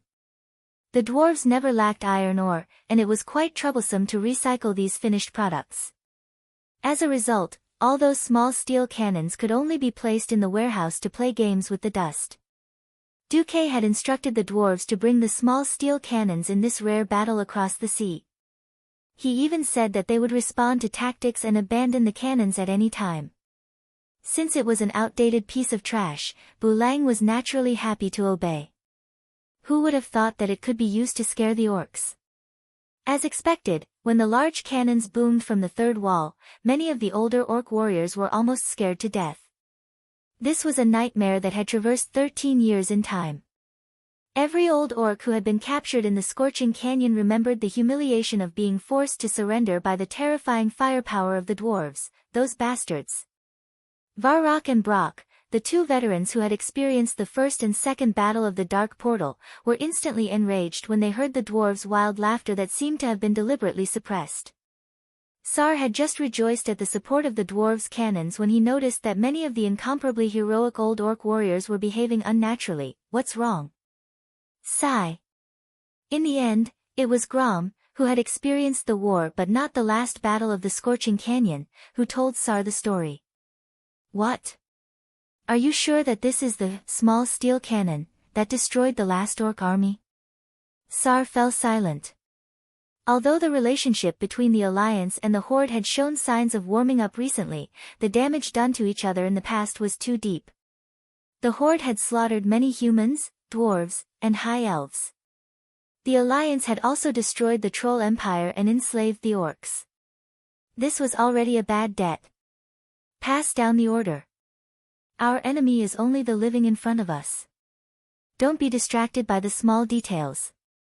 We will prove the glory of the Horde with merit. When the Horde warriors calmed down, they found that the dwarves' cannons were still very powerful. Under the sunlight, many huge black cannonballs fell from the sky. They landed accurately on the seemingly wide mountain path that was hundreds of meters wide, sputtering out with sparks that ignited pieces of the ground. They screamed over the two huge walls, creating a hellish scene in front of the orcs. Sal suddenly understood why the incomparably brave orc seniors in his heart had broken down and become captives. This was not a destructive weapon that mortals could resist with their bodies. Without becoming a professional, there was no chance of survival in the face of this level of attack. Logically speaking, in the face of this kind of attack that could wipe out everything within a 100-meter radius, there shouldn't be any existence that could survive. But Sar found that he was wrong. A large number of abominations, stitched together with countless corpses, actually passed through the line of destruction and rushed to the bottom of the city wall under the seemingly destructive cannon fire. After all, it was a blind spot that the cannons could not reach. Attack! Wajin's command sounded. Behind the widened shooting holes, the trolls stretched out their long arms and threw their steel spears at Wajin. These terrifying spears that could kill a Tauren with one spear could not stop the movement of the abominations for even a second. These monsters whose faces were shot through, regardless of whether the eyeballs on their heads were still there or not, were playing with human ladders under the city wall. They used their flesh and blood to build a sloping passage that could climb over the 15-meter-high wall. The dead should rest in peace. Sar waved the hammer of destruction in his hand angrily. Chapter 936. With a roar, the huge black square-headed hammer in Sal's hand emitted a blazing light like a small sun. A huge abomination that pounced towards Sal with its arms wide open was hit in the head on the spot. The abomination had the appearance of a big fatty, and its waist circumference was at least 5 to 6 meters. Under this hammer strike, the stitches on its body directly burst open, and the flesh that was forcefully stitched together emitted scorching sparks. In the next moment, its huge body was torn apart on the spot. Sal originally thought that he was already quite violent, but he was suddenly frightened by a loud roar that sounded in his ears. It was Cain Bloodhoof. This burly Tauran chief, who was a size larger than Sal, was at his youngest and strongest age. A gigantic totem pole that could be used as the main pillar of the beastmen barracks swept across, and two abominations that pounced at him were cut in half at the waist. He picked up the lower body of an abomination and threw it out effortlessly, like a bowling ball or a cannonball. The dozens of abominations that were swarming towards him were instantly knocked down. Even Grom, who had chopped an abomination to death with an axe, was dumbfounded by this scene. The place that the dwarves chose to build the city wall was naturally the narrowest and steepest part of the mountain path. It was 200 meters long from left to right. It sounded very long, but in fact, it was absolutely extremely narrow for a battlefield.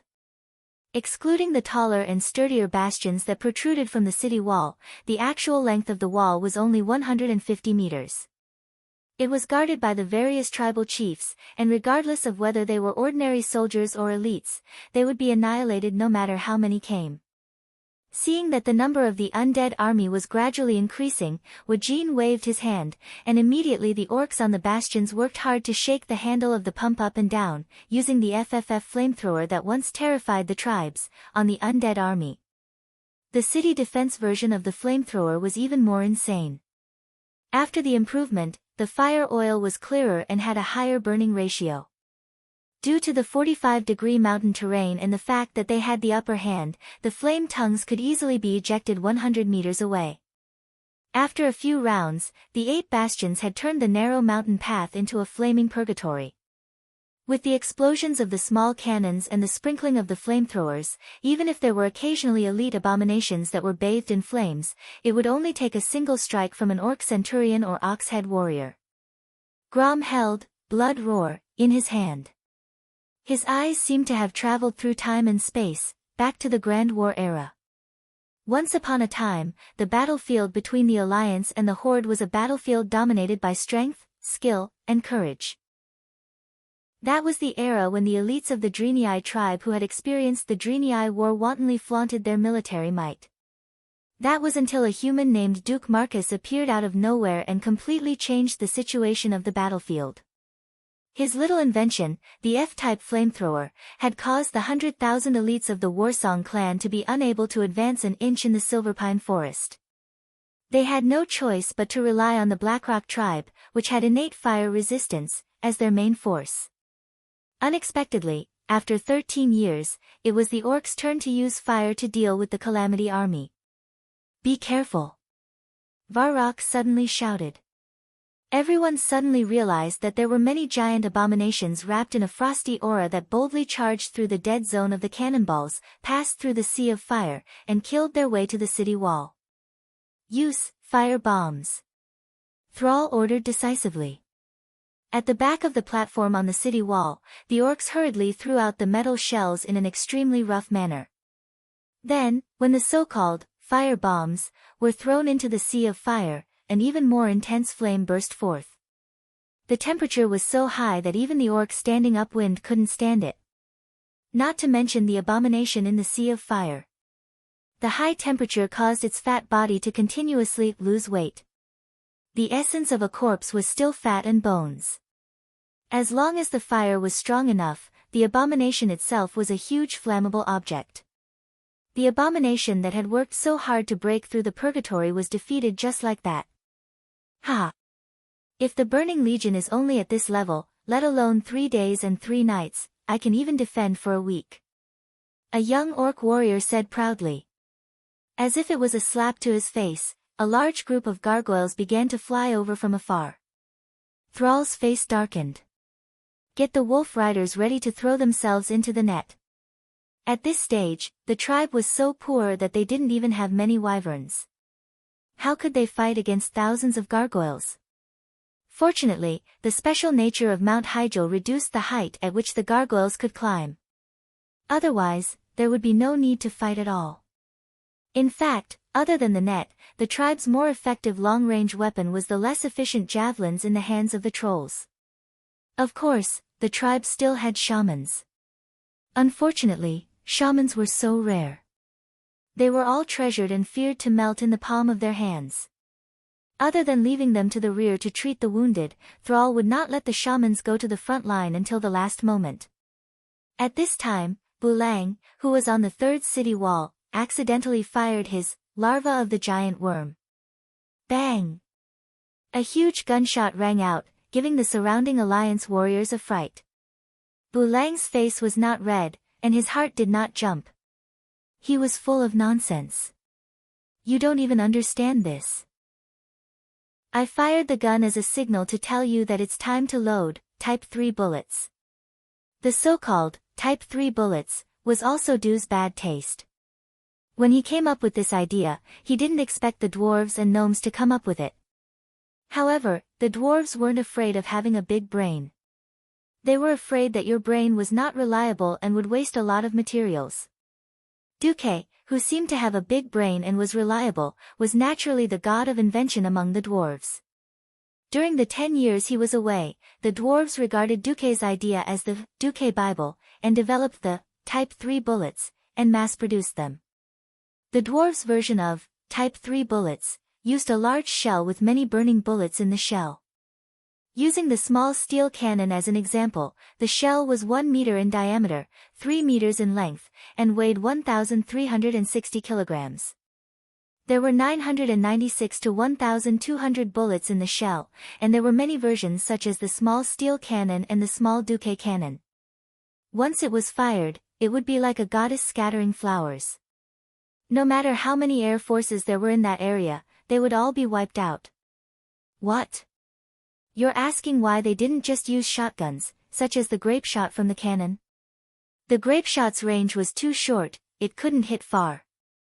Moreover, if they fired from the back of the orcs, once the shell couldn't go around the front wall and hit the orcs' butts, the Alliance and the Horde might start fighting before the Burning Legion could reach them. Just as Thrall was bitterly preparing to fight, the small steel cannon that had killed their predecessors opened fire again. It was different from the big shell that exploded when it hit the ground. This was a cone of fire that exploded in midair like a beautiful firework. Chapter 937. Half a minute ago, all the rookie orc warriors subconsciously raised their heads.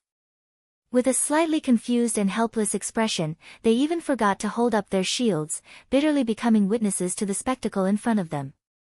It was an enemy so dense that it looked like a dark cloud.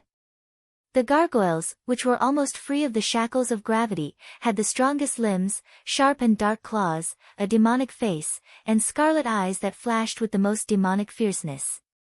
A moment ago, the entire defense line of the city wall was still bathed in sunlight, but suddenly, the sky darkened. The army, which lacked mobility, was passive whenever it faced the agile and soaring air force. Coupled with various factors such as range and hit rate, the Horde warriors could only be beaten up at this time. Originally, Sal was prepared to suffer heavy losses. Unexpectedly, as the roar of artillery in the distance behind him became more ear-piercing, Sal discovered with his amazing dynamic vision that the dwarves had changed the cannonballs to larger red cannonballs. They weren't blasting at the ground, but throwing them into the sky. It looked like fiery conical fireworks blooming in the sky, and they broke the black haze of death in a unique manner. Each red cannonball was equivalent to over 1,000 tiny flame warheads. They poured their destructive power unscrupulously into everything flying in the sky. Sal saw with his own eyes that a cannonball passed by, and the nearest gargoyle was directly turned into a sieve. The wings, which were as solid and thick as a stone wall, were full of holes of all sizes. The head and chest, which could have been broken with a sledgehammer, were full of potholes and continuous cracks. The mountain path of Mount Hyjal, which had a limited flight altitude and area, was definitely the best place for the dwarves' magical cannonballs to show off. With one shot, at least 30 or 40 gargoyles fell from the sky. The originally dense and numerous gargoyles were like dark clouds, but after a few rounds of artillery fire, they suddenly became riddled with holes. Many gargoyles, after falling from the sky, still did not completely lose the ability to move. They still drove their burly bodies to climb in the direction of the city wall. Sal curled his lips. Wajin. Understood. Groups of dark spear trolls rushed to the top of the city wall. They stood behind the orc warriors, stretched out their slender arms, and swung their arms to throw out round stones. When it came to throwing, the trolls had a talent that the beast men could never hope to match. Stones the size of kettles drew a straight line in the air and struck the gargoyles on the ground. Crack! Crack! The sound of rocks shattering rang out everywhere. Ha ha ha ha! Awesome! This feels so King good. The orcs and ox-head warriors were still cheering loudly even though they were defending the city walls. The miserable state of the enemy was their best stimulant. At that moment, people from the Alliance arrived. A small group of knights found Thrall, who spoke awkwardly in orc language. Your Excellency, the first line of defense is saturated. Vice Commander Turalian hopes that you can temporarily abandon the first wall. Give up. We've only just warmed up.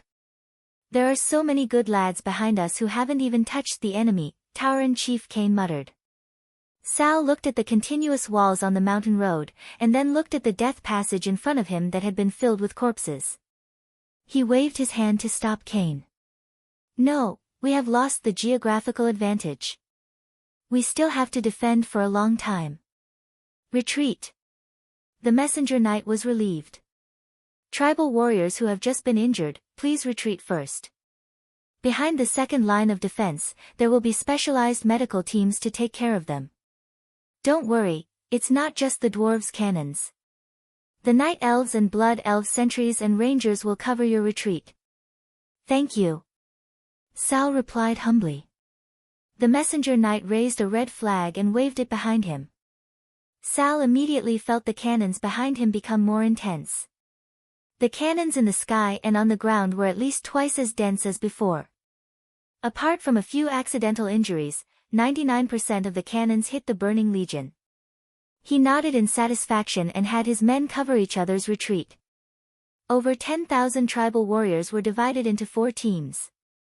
3 teams retreated first, and the 4th team stayed until the first 3 teams entered the 2 gates of the second line of defense before retreating.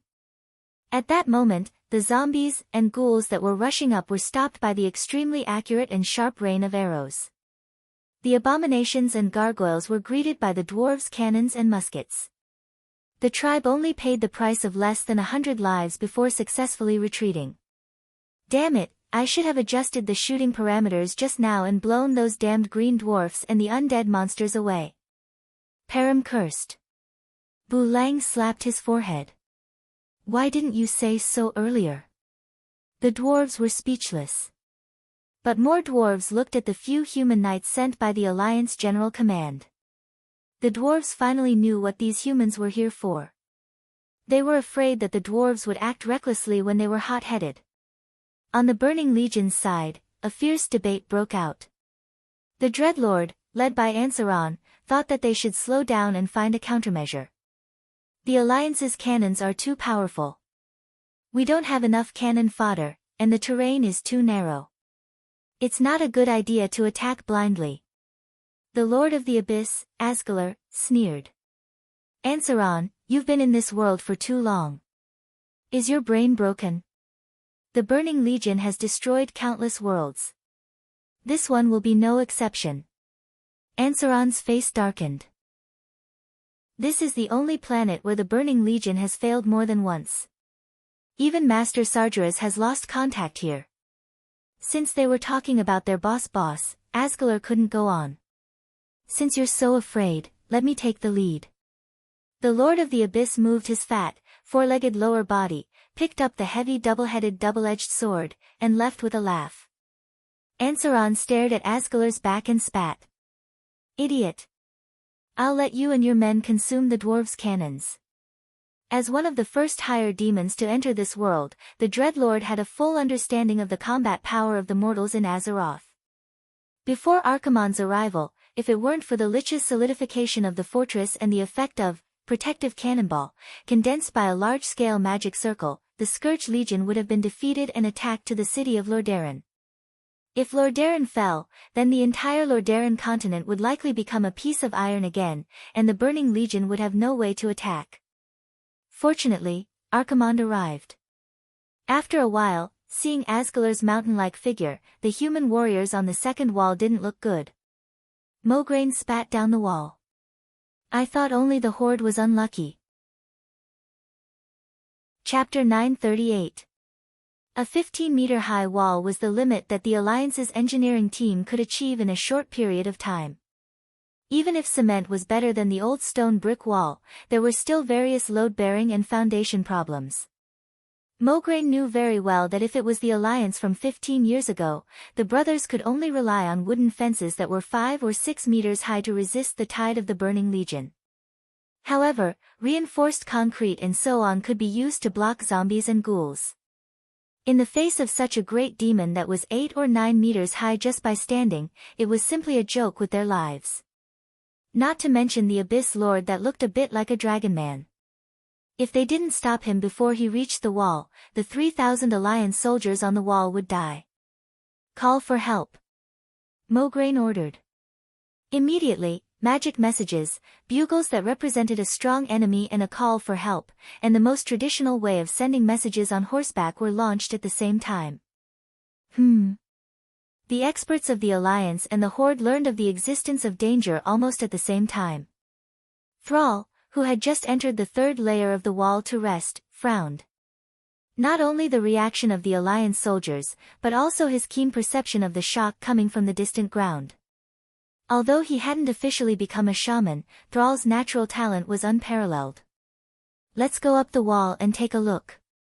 Leaving Varrock to look at the troops, Thrall immediately took Cain, Grom, Wajin, and the other chiefs and a group of personal guards to the third layer of the wall. The huge and terrifying figure in the distance was immediately reflected in the eyes of the experts of the Horde. Looking at this figure that was extremely similar to Manaroth, Grom immediately remembered the humiliation of being fooled. On the fifth layer of the wall, Kale, who had been pretending to be calm, was originally elegantly sipping black tea. Suddenly, his long golden eyebrows trembled, and his gentle temperament changed at that moment, becoming eager and full of fighting spirit. He was no longer the noble elf prince, and he could take the change in identity calmly. Because this was a sin he had done for the sake of family. For him, kneeling in front of the Sun Chaser King's court had already repaid all the kindness of his father, King Anastrian, who had raised him. All that was left was to wash away the shame of having once sided with the Scourge army. During this period of time, he had received a lot of supercilious looks. Wherever he went, the blood elves who used to be his compatriots would either openly or secretly point fingers at him. Thanks to Duque's effective guidance and suppression, the entire Alliance treated him and his followers fairly well. He did not deliberately make things difficult for them or exploit them, nor did he use them as cannon fodder or complete impossible tasks. It was because of the fairness of the Alliance that he desired to atone for his crimes. Facing the Burning Legion on Mount Hyjal was the stage that Kale, had been looking forward to for a long time. That's right. Only the blood of the Burning Legion could wash away the stain on his name. I, Kale Sunstrider, have never truly betrayed my own people. Even if I can no longer become a hero, I will at least become a man who can walk proudly on the land of Azeroth. The moment he received the magic message, Kale's eyes were filled with hope and desire. It's time for us Redeemers to take the field. The powerful warriors of the Alliance and the Horde are already at the front line. How can we fall behind? Yes, Your Highness. Caponia, Solarian, Saladre, Sagunnar, and other hardcore followers all stood at attention. They puffed out their chests and sucked in their stomachs, looking at their most respected prince with feverish eyes. Even if the world deprived Kaeldats of his noble status, in their hearts, Kaeldats would always be their prince. When Kaeldats opened the portal and arrived, the city wall was already full of Alliance and Horde powerhouses. There was a winding mountain road in the distance, and the left side was full of cliffs. Turalian pointed at the huge figure moving quickly along the winding mountain road and said in a worshipful tone, according to the intelligence that Lord Marcus, the commander of the Alliance, risked his life to retrieve, that huge half-dragon, half-human demon is the Lord of the Abyss, Asgalar. Excluding the giant bug Oro, who was destroyed at the camp at the foot of the mountain not long ago, he is one of the 6 leaders of the Burning Legion's invasion. He is quite difficult to deal with. What Lord of the Abyss? Isn't it just a matter of my axe? After playing guerrilla warfare for more than a decade, Grom had to learn the common human language, and then he seemed to have learned what it meant to be arrogant. Mograine pointed at the large group of demon guards around Asgalar, who were also around 5 meters tall. If you can rush to the fatty under the protection of so many demon guards and kill him, then I'll respect you. Grom's face turned red. Thrall grabbed Grom and said in Orc language, if Duque hadn't saved you, you would have been dead. For Duque's sake, don't argue with his subordinates. If you're a man, then fight on the battlefield. Humph. Grom snorted heavily. Turalian coughed and continued, according to the intelligence, those are elite demon guards. Unless you're a powerhouse who has stepped into the hero domain, or a mysterious person who is at or above the Radiant Moon rank, you can't effectively kill them. Thrall asked, even your cannons can't do it? Suddenly, a loud and boorish voice jumped out from beside Thrall's legs, if it's possible, your dwarf grandpa wouldn't be here. Thrall was shocked. Only then did he notice that there was a dwarf not far away from him. It wasn't Thrall's fault. The Lordaeron area where he grew up had never been a dwarf's territory. Even he had only officially seen a large number of dwarves after coming to Mount Hyjal. He wasn't used to it yet. Facing the tribe's giant looking down on him, Bran Bronzebeard was even more upset. What are you looking at? Do you believe that I'll shoot you if you keep looking? The tribe's giants all said in unison, humph. Turalian rubbed his eyebrows. I still don't have enough reputation to control these warriors. He could only try to smooth things over and pretend that he didn't see their conflict, then, the job of covering up will be left to His Majesty Proudmoore and the other 4. Jaina, Ronan, Kale, Bats, and his 2 followers bowed slightly. As time passed, Asgalar and his men finally crossed the first wall. Standing on the first wall, Asgalar raised his heavy sword and slashed at a fort next to him. The heavy sword wasn't too sharp, but the combination of weight and strength was a terrifying destructive power that mortals couldn't imagine. The gigantic double-headed heavy sword cut through the entire fortress made of reinforced concrete as if it was cutting through an oversized piece of tofu. The sound of steel bars breaking and cement bursting could be clearly heard even from the second wall 200 meters away. Every single one of the soldiers of the Allied army held their breath. Chapter 939. The demon guards rushed past the Lord of the Abyss like a tide. The mid-tier liches behind the army worked together to cast a battle magic spell. It was a huge ice shield with a radius of nearly 1,000 meters. The cannonballs that crashed down were melted by the black icy aura in mid-air, unable to land on the demon guards at all. Ha ha ha. Do you see this? Lowly creatures. Weak creatures like you don't even have the right to join the Burning Legion. It's futile no matter how you resist. Your only outcome will be the same as this tower, completely destroyed. Ha ha ha ha. The Lord of the Abyss, Asgalar, wasn't speaking in the common language of the beast men. Instead, it was a language unique to demons that could directly enter one's soul. The vicious words rushed into the hearts of every Allied army soldier without any hindrance. Tisk. Every Allied army soldier's face was filled with indignation. Those standing at the front of the city wall were either chiefs or queens. Even a clay figurine would be enraged after being humiliated by a greater demon who was so good-looking, not to mention a powerhouse who was at the top of an area. Jaina gave a thumbs up in a domineering manner.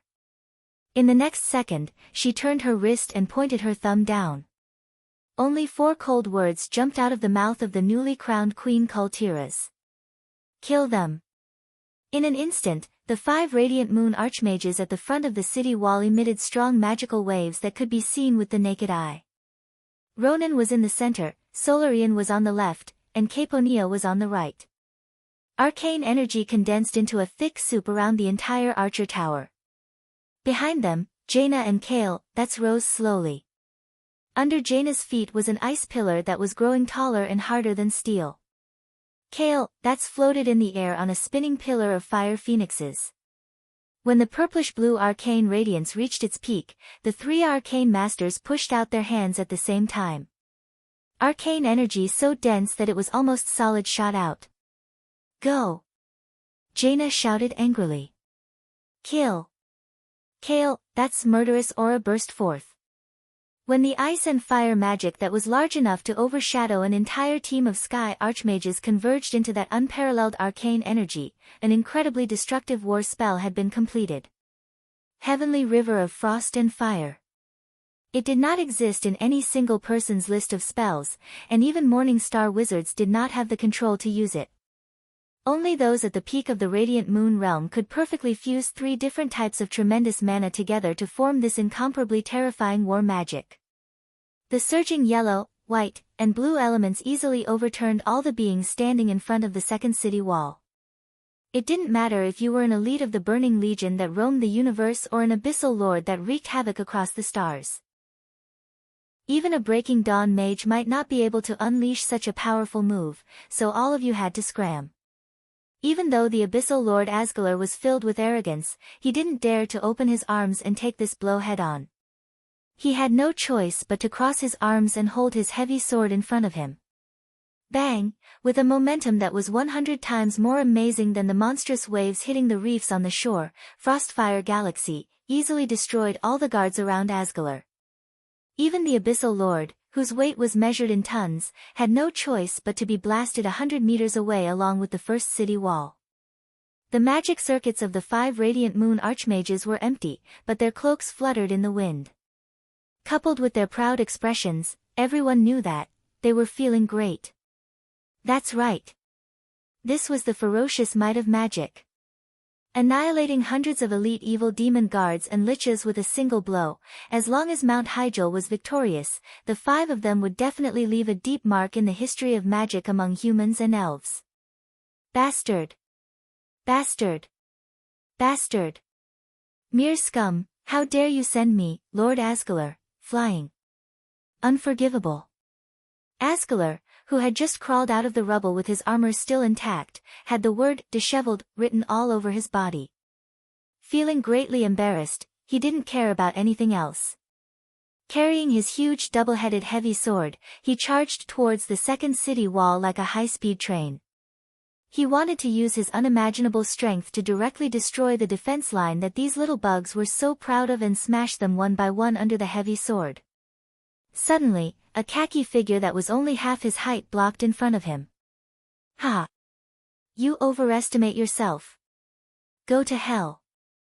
With the shocking impact of running at high speed, Asgalar launched a sudden stab with the heavy sword.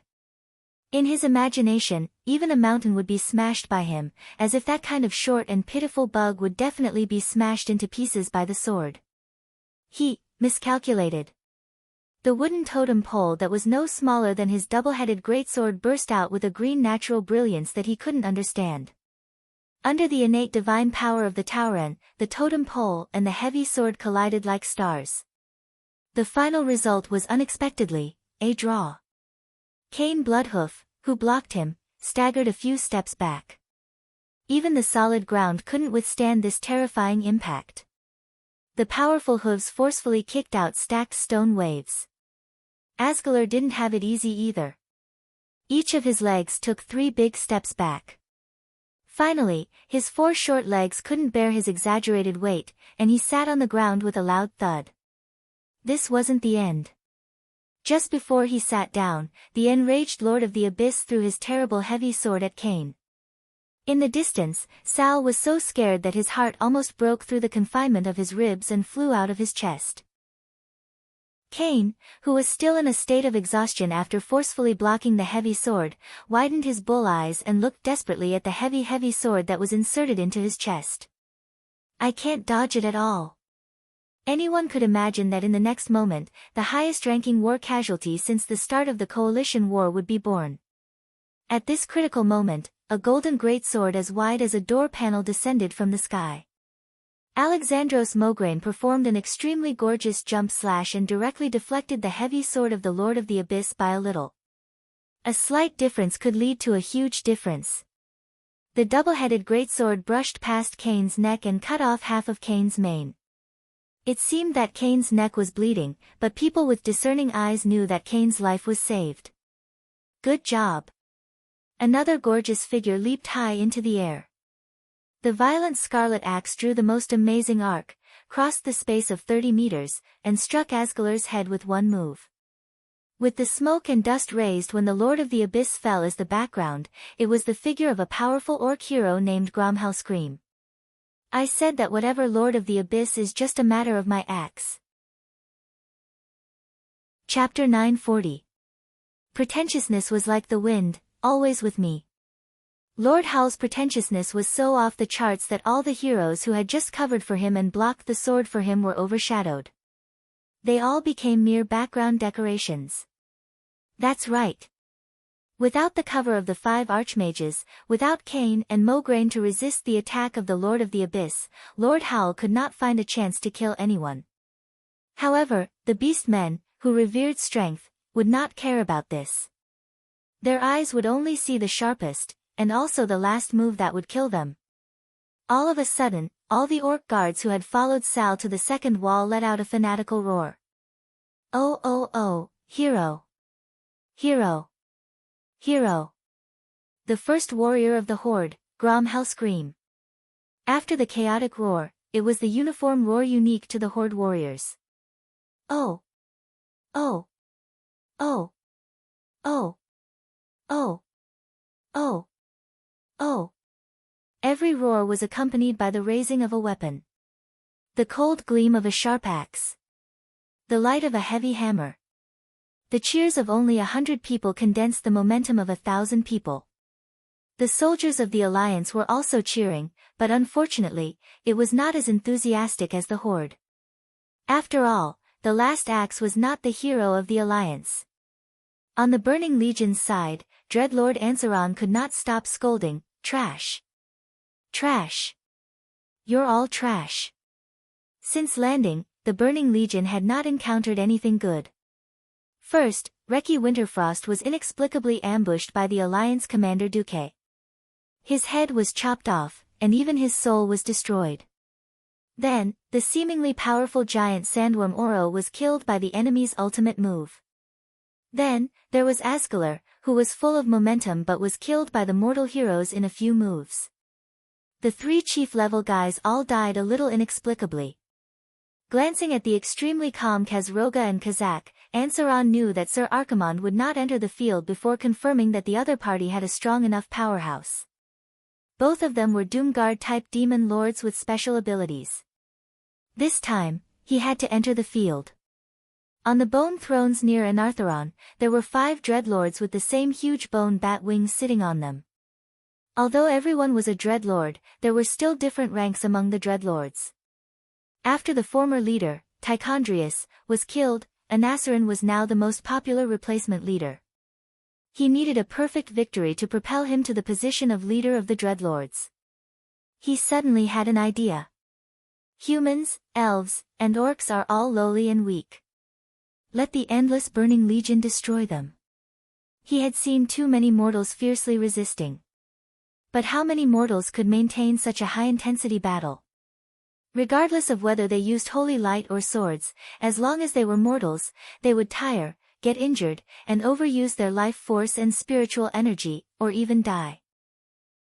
After interrogating the souls of the dead at Azhara's beach and the camp at the foot of the mountain, they knew that the total number of people in the allied forces of the 3 factions on Mount Hyjal was not large. It would not exceed 200,000 at most. The Burning Legion's numbers were 10 times that of the allied army. And most of them were elites. After a little thought, Ansaron sent a small number of ice dragons and gargoyles in a rather sparse density. It would be too much of a loss if they swarmed up like before and were blasted down by the dwarves without even having to aim. Obviously, Anasalin's tactic worked. The Burning Legion's air force was larger in number but not too densely packed, forcing the Allied army's long-range firepower to pay more attention to the sky. Many times, the Alliance had to send the Griffins to contend with them. It was obvious that this was more effective for the Allied army to bleed. It was the same for the ground battle. The moderate but continuous attacks made the Allied army tired to deal with them. Basically, whenever the corpses in front of the city wall accumulated into a large slope, enough for the undead army behind to rush up, the city wall would be breached. In just 3 hours, the Burning Legion broke through 5 layers of the city wall in one go and fought all the way to the 7th city wall. At this moment, with the Horde's heroes as the arrowhead, the Allied army launched an extremely fierce counterattack. Under the cover of artillery fire and elven arrows, the Allied army actually fought their way back from the 7th layer to the 1st layer. What infuriated Ansaron was that the Allied army pushed a large number of fuel barrels and directly set fire to the mountain path. The intense fire with a temperature of over 1,000 degrees made it so that only the air force could pass through. Ansaron once tried to get the liches to use frost magic to extinguish the fire, but the effect wasn't ideal.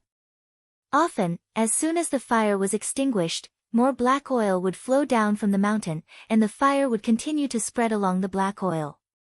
And because of the solidified magic array on Mount Hyjal, no matter how fierce the fire was, it was only within the range of the mountain path and wouldn't spread up the mountain. This fire bought the Allied army more than 3 hours. The second time, Ansaron thought that the Allied army no longer had the black oil, so he ordered the Scourge Legion to launch another fierce attack. In the end, Ansaron was shocked to find that there were 7 more layers behind the original 7 layers of city wall. This time, they fought for another 3 hours. Then, it was the Horde who led the counterattack and chased the Scourge Legion back. After hundreds of dark specters were destroyed in a row, Ansaron received a piece of news that drove him crazy. The Alliance was frantically building the city wall along the winding mountain path at a rate of 1 layer per hour. That's right. Our mortal army can't outlast the Scourge Legion, but we can stall for time. If we can stall for 3 days, it will be the Allied army's victory. After realizing that the Allied army didn't mind stalling for time, Ansaron felt like he had been slapped in the face several times. No way. I have to do it myself. All of you, follow me. Behind Ansaron, 5 dreadlords followed. In front of him was a tidal wave of Abomination army and a group of about 100 Death Knights. Hundreds of hellfire over 10 meters tall held down the rear. In the sky, a huge death dragon was slowly circling, and thousands of gargoyles were flapping their black wings. The high-level dreadlord, Ansaron, was out. Logically speaking, this lineup should be punching Mount Hyjal, stepping on Azeroth, commanding the world, and no one dared to disobey. This, who the hell told you, Turalian, to use, Quell, Zarum, to release the meteor blast? And who told you, Mograine, to use, Ashbringer, to release the despicable Thunderbolt? You broke the rules. All of you broke the rules. Where's the referee? Yellow card. No. Red card and 100-game ban. Who are you? Who the hell are you? Ah, Yamit. In the face of the menacing allied forces, Dreadlord Ansaron and his men beautifully pounced on them. Chapter 941. His surroundings were chaotic, and countless strange lights flashed in all directions around him. Ah! I'm going back. In the confusion, Duque felt that he had gone back. He returned to a warm but comfortable doghouse. He graduated from university and changed from a glorious university animal to an even more glorious person in society. He lived the fulfilling life that his seniors mentioned. Because the kind and generous landlord increased the rent every year, her flower-like daughter yelled, Sumida, all day long, and absolutely refused to spoil Duque, an ordinary great man who was far from being a little fresh meat. This allowed Duque to avoid a wonderful love disaster. Therefore, the single dog Duque decisively moved to a cleaner and tidier urban village. He lived in an independent kingdom that cost 1,000 yuan per 10 square meters. He lived almost every day at 2 o'clock in the morning, and he had to enjoy the scenery outside the window of the 3-hour subway. Ah! So comfortable. There were aunties dancing Little Apple at 10 o'clock at night, there were commercial flights flying at 3 o'clock in the middle of the night, there were daily demolitions of houses in the urban village that started at 6 o'clock in the morning and rented out to university graduates. None of this can affect my enthusiasm for the boss fight in Duque's territory. Damn, it's already the era of the monthly card. The only one who can fight me in reality is Brother Electricity. Ha ha ha ha. At this time, there was a mysterious female voice calling Duque. Duque. Duque. Wake up. The world needs you. The demon duo called Kazroga and Kazak is too powerful, we can't handle it. Duque replied in a daze, Kazroga? Kazak? They are all antique-level weaklings. Who can't solo these days? Go by yourself, don't call me. The owner of the mysterious voice seemed to be angry, damn it. I'm not asking you to dream, I'm asking you to face the demon lord in reality. That monster that is 50 feet tall. Wake up, as long as the world is not destroyed by the Burning Legion, I will do anything you want. Duque smacked his lips, his voice deep and magnetic. Come on, let me swear on my conscience, I really can't do this job. I'm just a lowly and bashful boy who has never even touched a girl's hand. Ever since I was young, I didn't even dare to eat sh*t, and you actually want me to fight some demon lord? Are you kidding me? After saying that, Duque stretched out his right hand in a daze and touched his left chest. Yes, he touched it. Huh? Could it be that he had been training dumbbells too much recently that his chest muscles had developed so much? It was soft and bouncy. At this time, another enigmatic queen's voice appeared. His voice was filled with anger and a smile that no one knew what he meant. Hee hee. What a coincidence. I don't dare to eat it either. Suddenly, without warning, paw. A sharp pain on his left cheek made Duque's head spin. Duque, he forcefully opened his eyelids. He was awake. The first thing he saw was an angry Jaina and an extremely sullen Sylvanas. Ah. So I didn't transmigrate back. It's better not to go back. Think about it. I'll go back and be an engineering university animal. Before I graduate, I'll be a female pig competing with Diaochan. Every festival, I'll be showered with affection by a handsome guy who found a girl outside of school. I'll be fed dog food, and I'll be urged to submit my experiment report. After graduation, I'll have no money, no house, and no girls. Even if I'm handsome, it'll be useless. I might as well go to the hospital for a vasectomy. Moreover, I'm not handsome. Despair. I'm in despair for this world of dog abuse. Although in Azeroth, even toothbrushes, toothpaste, and toilet paper had to be researched by him, and every 3 to 5 years, there would be a world-ending crisis, but at least he had status, ability, and a harem here. Thinking of this, Duque sat up on the bed, his face facing the sky at a 45-degree angle. A crocodile tear fell from the corner of his left eye. Earth is too bitter, I'm not going back. Queen Sylvanas thought about what would happen if she slapped Duque awake. Maybe Duque would be like a wronged wife, or maybe Duque would be noisy. Queen Sylvanas wasn't afraid of any situation. Duque was the only one who was unusually silent and crying bitterly. Could it be that I interrupted the restoration of his magic circuit? Thinking of this, even the fearless Queen Sylvanas panicked. Ignoring the unreliable night elves, Duque was already the last trump card of the Alliance and the Horde. If something went wrong on Duque's side, the world might really be finished. Duque. I didn't mean to wake you up. The situation is too dangerous. Queen Sylvanas' voice unknowingly carried a faint sobbing tone and a pleading tone. Dangerous. Duque seemed to be talking to himself. Yes, more than 40% of the soldiers have been killed. None of the Alliance's masters died, but most of them are injured. The key is that we can't win against the 2 demon lords. Now, Mograine and Kane are at the front, Jaina said quickly. Duque suddenly fell silent.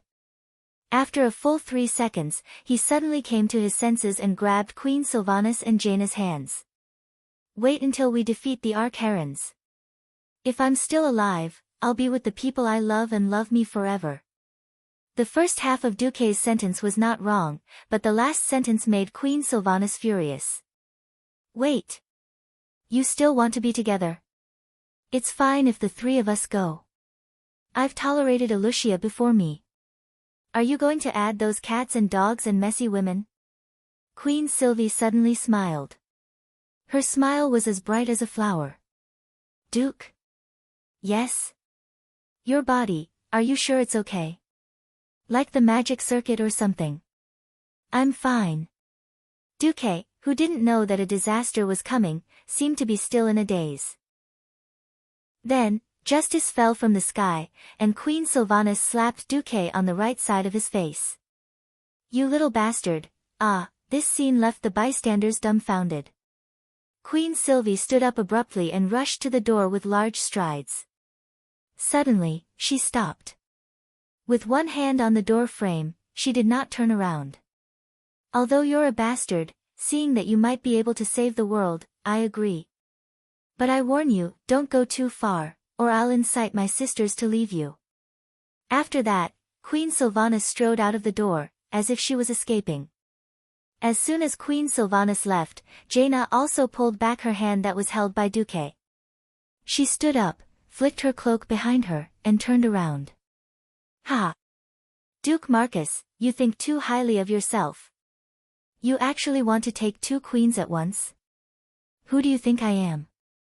I'm the noble queen of Tiras, Jaina Proudmoore. There's no way I'll give myself to a bastard who has a harem. After that, he used flash, and flashed out of the corridor. A few seconds later, Jaina's vague voice floated over from afar.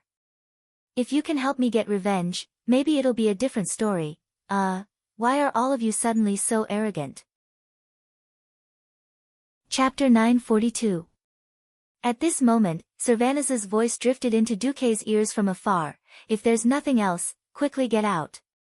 There's a pause outside. You have 30 minutes at most, everyone is waiting for you. 30 minutes. That's enough. Duque smiled and lifted the quilt. Vanessa, who was waiting next to him, immediately stepped forward and handed over Duque's robe. Thank you.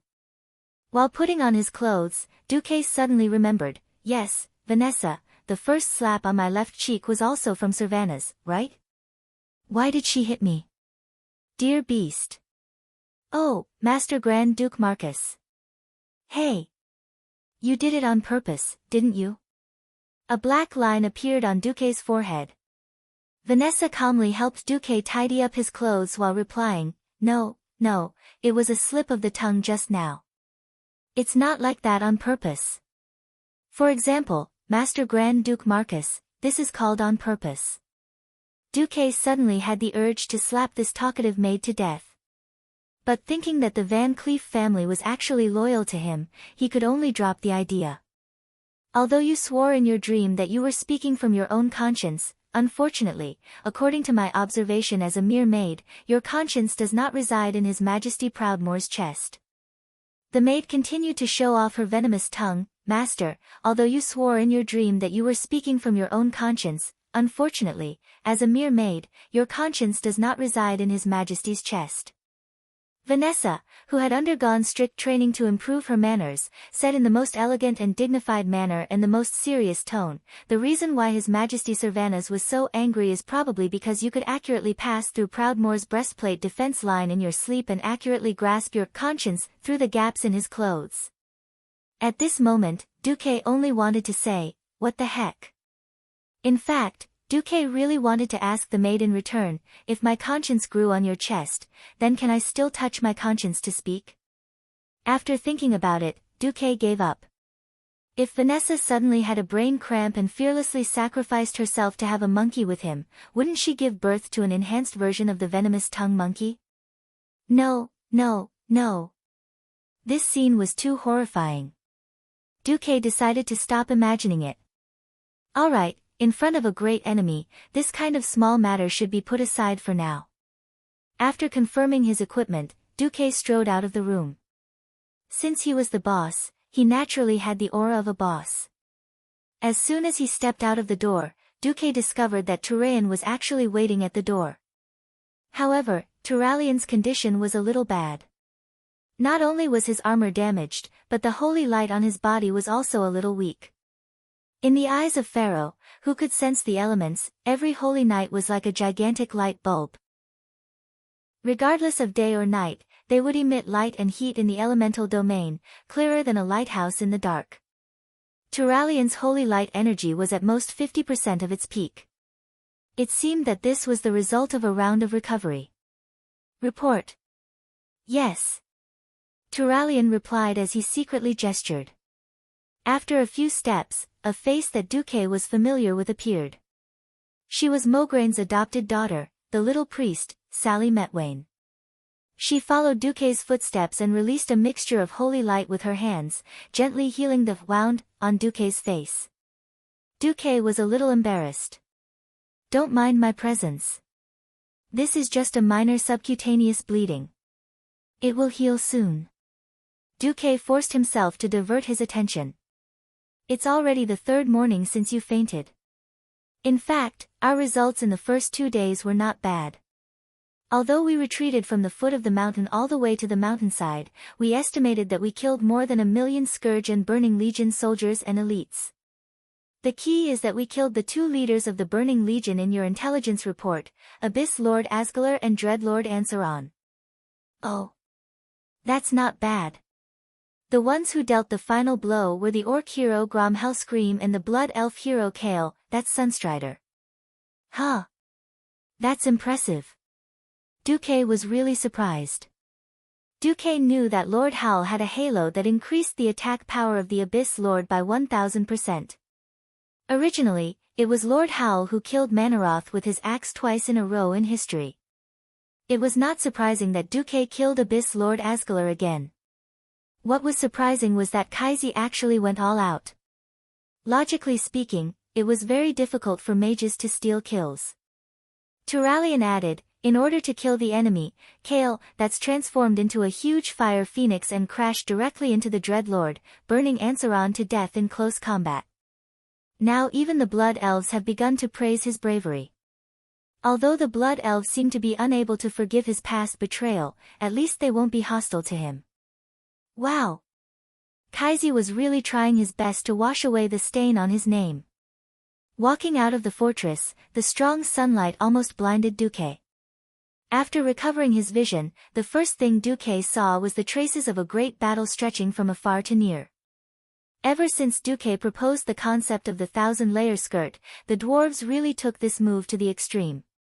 Within a limited period of time, he had recklessly built a total of 21 city walls. Then, he had built 49 bunkers on the relatively open mountainside. Damn, it scared Duque so much that he almost thought that Archimonde was the monk who had to overcome 81 difficulties to go to the west to obtain Buddhist scriptures, and that they were the goblins who blocked his path to wealth. Okay, get to the point. The abilities of the remaining 2 demon lords are very strange. Mograine, Sar, and Grom have each killed the 2 great demons twice. But every time we killed one of them, the other one would go berserk, and not long after, the demon that was killed would resurrect. Once resurrected, the 2 demons will become a huge cocoon. No matter how we attack, we can't break the defense of the 2 cocoons until they regain their mobility at the same time. Turalian paused for a moment. I don't know if it's an illusion, but the time it takes for them to regain their mobility is getting shorter and shorter. It would have been better if Turalian didn't say it. Once he said it, Duque was stunned. Then he laughed out loud. Why was he laughing? Thinking back to the first time he played World of Warcraft, 40 little amusing friends gathered together, but they couldn't even get past the Molten Core's door god. At that time, looking at the ground full of corpses, it was really King tragic. Before Duque transmigrated, the version of the game was already very late.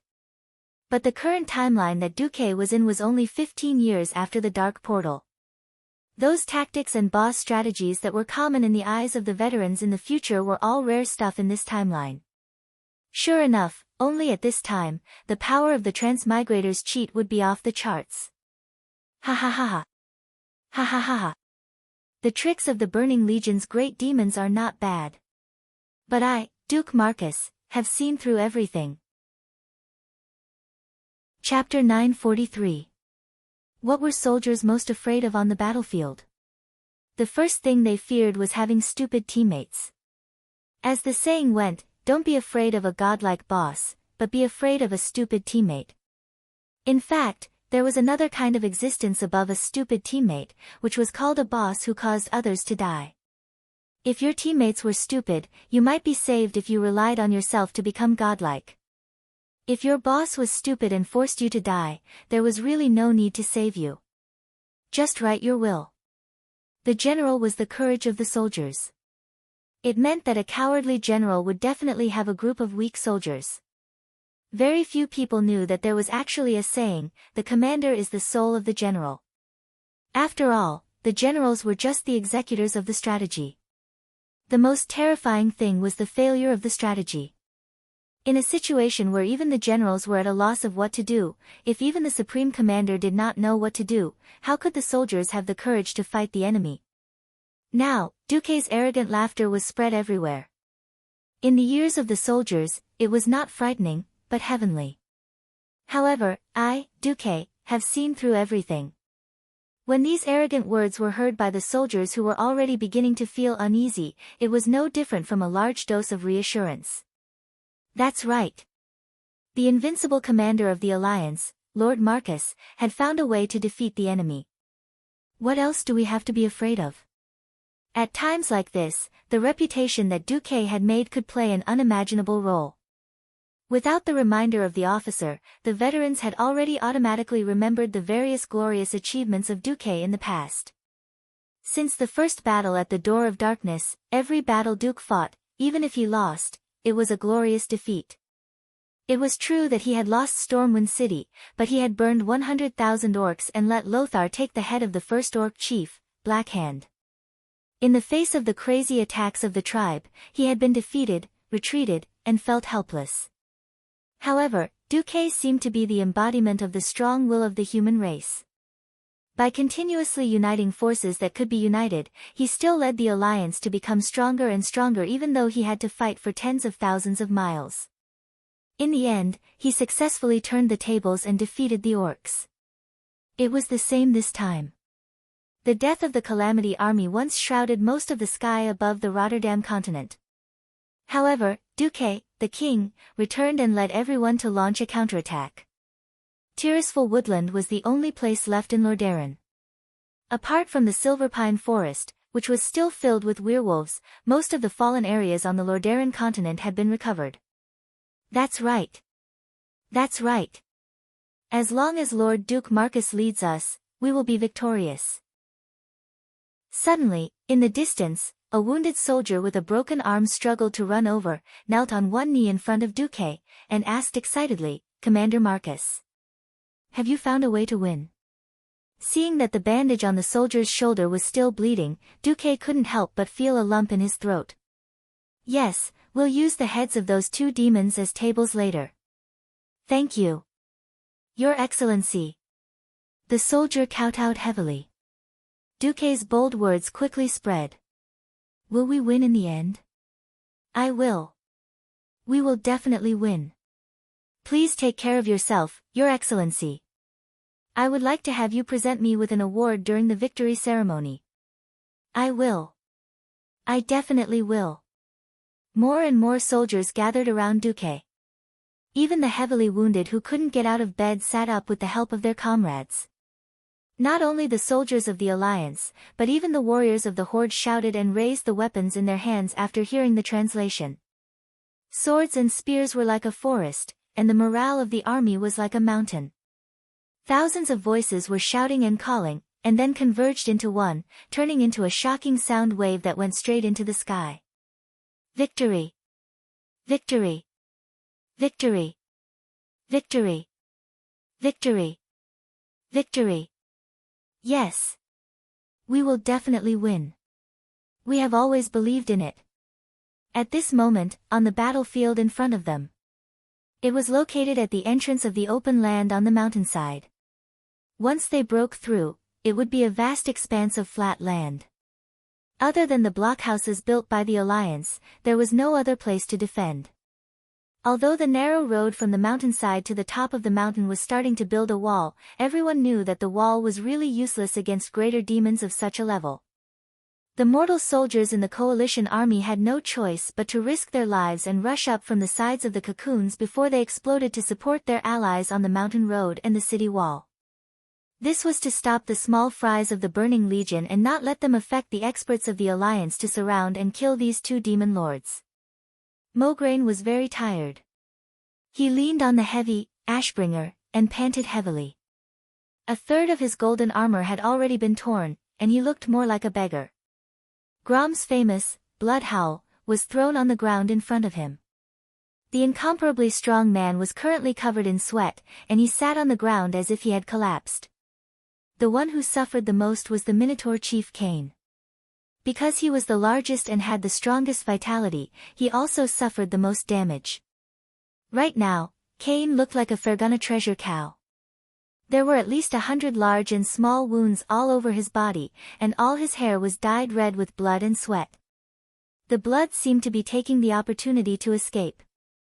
Riadaline was using all her strength to help him recover from his injuries. Holy Light Flash and Holy Light were thrown on the Minotaur chief like they were free. Just as every expert was dejected and panting in despair, trying to delay the arrival of the final moment, the sound on the mountain attracted their attention. That is. Wajin suddenly turned his head, his eyes full of confusion. Ha! Mograine laughed. Who else could it be besides him?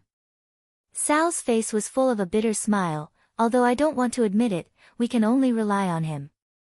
At this moment, whether it was the experts of the Alliance or the tribe, they all thought of the same name. Sal secretly clenched his fist. He had Duque born him 15 years earlier. During Duque's glorious era, Sal was not yet born. When he grew up, Duque's glory continued. Then I, Sal, must work hard to build the tribe in the future, so that the tribe completely surpasses the Alliance. Create a glory that belongs only to me, Sal. Not long after. Surrounded by a group of soldiers, Duque arrived. Smiling, Duque came to the side of Grom, who was panting. Grom, are you tired? It seemed like a concerned question, but in reality, it was a provocation. How could Grom be provoked with a good temper? He coldly snorted and pointed at Karzak's giant cocoon. Humph. I can still kill this guy 10 more times. Duque patted Grom's explosive green muscles. You don't need to kill him 10 times, just one more time, and it will be over. Really? Grom's eyes burst out with a sharp light. Ha! At least we are still allies. I, Duque, never lie to my allies. Duque's words were sonorous and powerful. Hee hee. Grom stood up again. If he was a tired beast just now, then he had now transformed into the most ferocious berserker. His entire body was filled with a strong desire to fight. Chapter 944. Duke walked from Grom's side to Alessandro's side and lightly knocked on his golden breastplate with his small fist, producing a clear and melodious sound. Duque walked away just like that. Mograine smiled. This was the Duque he knew. They had been comrades for more than 10 years, and even a word of encouragement was unnecessary. That action just now had already said everything. There was no need to say anything, just follow with your weapon. Mograine's body, which was nearing 60 years of age, seemed to be suddenly injected with the strongest vitality. He stood up abruptly, his movements so nimble that no one would have imagined that this was an old man who had been exhausted just a few seconds ago. Veterans did not die. He used his actions to show that he was not yet at the level of a veteran. I, Alexandros Mograine, can still fight for another 10 years. Sal stood up and hit himself in the chest with a single fist, making a loud, bang, sound. Kale, that stood up, his face full of hope for the future written all over his face. Cairn Bloodhoof stood up. He wanted to use his actions to tell the world the bravery of the Tauren tribe. Bulang took a deep puff of his cigar, then threw the remaining half of it on the ground, stomped on it a few times, and picked up his new gun with a crack. At this moment, a whistling sound came from behind Duque. He did not think that it would be Tyrant Whisperwind riding a tiger and rushing over with her sentries. She was surprised by the scene in front of her. Originally, she had heard that the Alliance and Horde's crusade against the Burning Legion had fallen into a desperate situation, so she had hurriedly brought people down the mountain to maintain the situation. This was because Malfurion still needed at least half a day. Who knew that she would see such a scene when she came down? Gazing at the faces of the strong, every face was filled with confidence again, and there was a faint smile on their lips. This was not something a group of defeated generals should have. Tyron smiled too. Did I miss something? Duque's charming lips also curled into a smile. No. You came just in time. A good show is about to begin. If the heavy responsibility of saving the world was placed on the shoulders of an ordinary person, that person would either be driven crazy or be a Superman with a particularly big heart. Duque had never thought of himself as a Superman. I'm just a guild leader who's best at leading teams into instance dungeons. As long as I lead a party, even if I have to bet my life, I will be invincible, a certain transmigrator told himself. Listen to me and we will win. Duque didn't say it out loud, but the victorious expression on his face was so clear that it infected every expert of the Alliance or the Horde, making every expert choose to believe in Duque. Not far away, the giant blood-red cocoon that was the size of a small mountain began to tremble. It indicated that the two demon lords were about to awaken. A moment ago, every hero's heart was filled with worry and fear. They were not afraid of death, but they were afraid of being tortured to death without knowing why. A moment later, with the appearance of Duque, the atmosphere on the field completely changed. Now, every expert pricked up their ears and listened to Duque's orders. Duque snapped his fingers, and a huge blue arrow as tall as 3 people pointed to the empty space 100 meters to the left. Then, around the arrow was an illusory circle with a blue border. He opened his mouth and spoke in Orc language.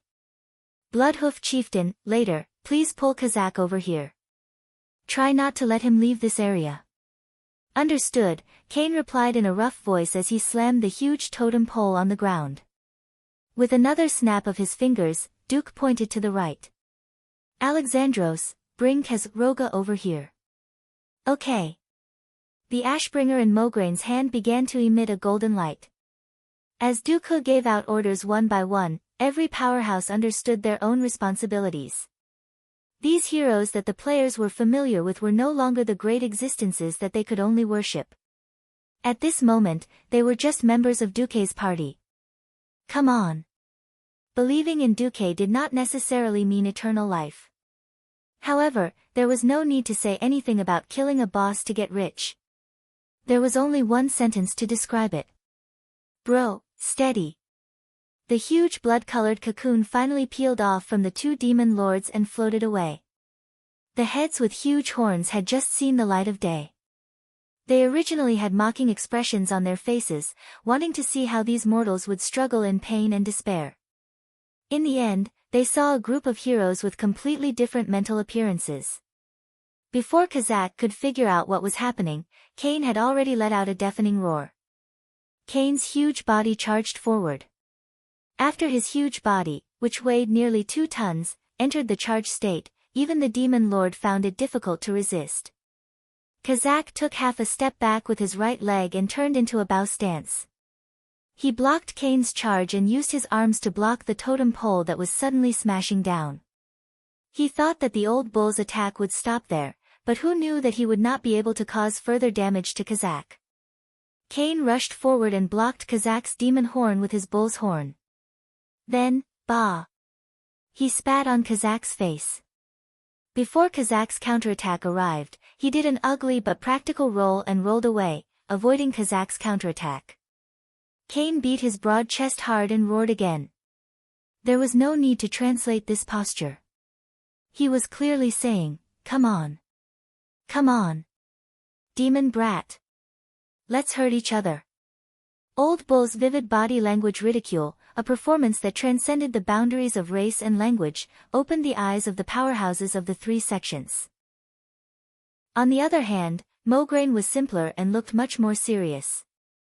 The power of Ashbringer was condensed into a line, easily crossing a distance of nearly 100 meters, and slashed at Kazak's body. He was seducing this great demon. After so many battles, everyone knew that the most insidious thing about Kaz-Roga was his mark of Kaz-Roga. This evil curse that could not be lifted could periodically absorb mana from all heroes within the attack range for 5 seconds. Whoever did not have enough mana would directly detonate that unlucky person's magic circuit. Because of the intelligence, so far, no one had really been detonated. But this thing was disgusting.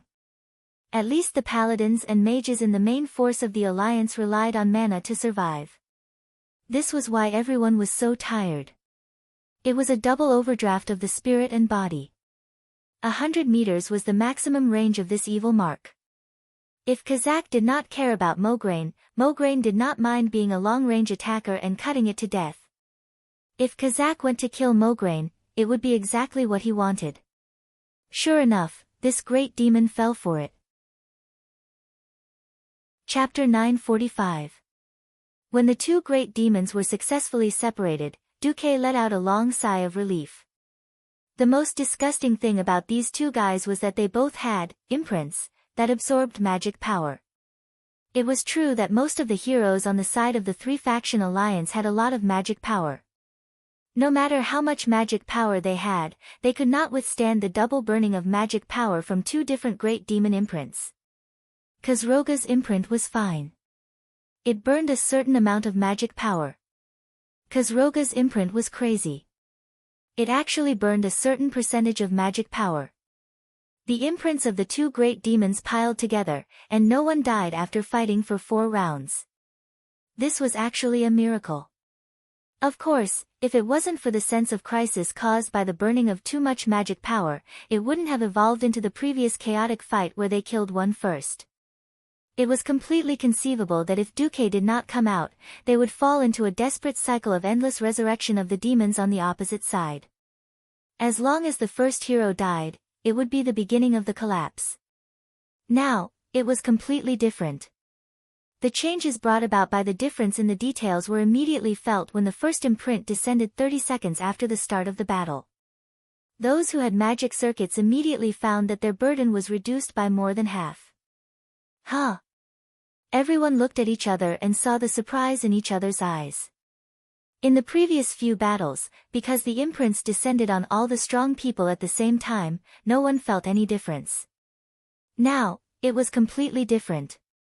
Moreover, the distribution of combat power was also very interesting. It seemed that the number of people on both sides was the same, and the attacks seemed to be similar. In fact, the heroes fighting against Kaz-Roga basically did not use skills to attack. On Kaz-Roga's side, except for Crazy Old Bull and Grom, who did not have magic circuits, who were attacking with all their might, the rest of the people were slacking. The real focus was on Duque's side.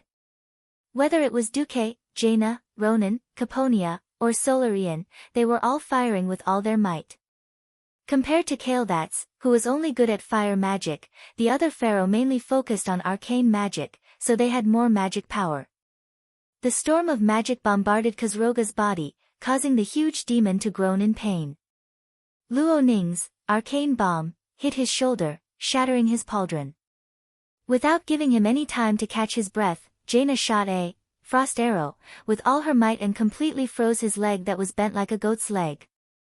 Less than a tenth of a second later, Duque's layered, arcane shock blasted Kaz-Roga's entire body backward and fell down. However, because his left leg was frozen, his huge body fell to the ground in a very comical manner, and his left leg was crushed underneath. Humph. Servanas exhaled and jumped into the air.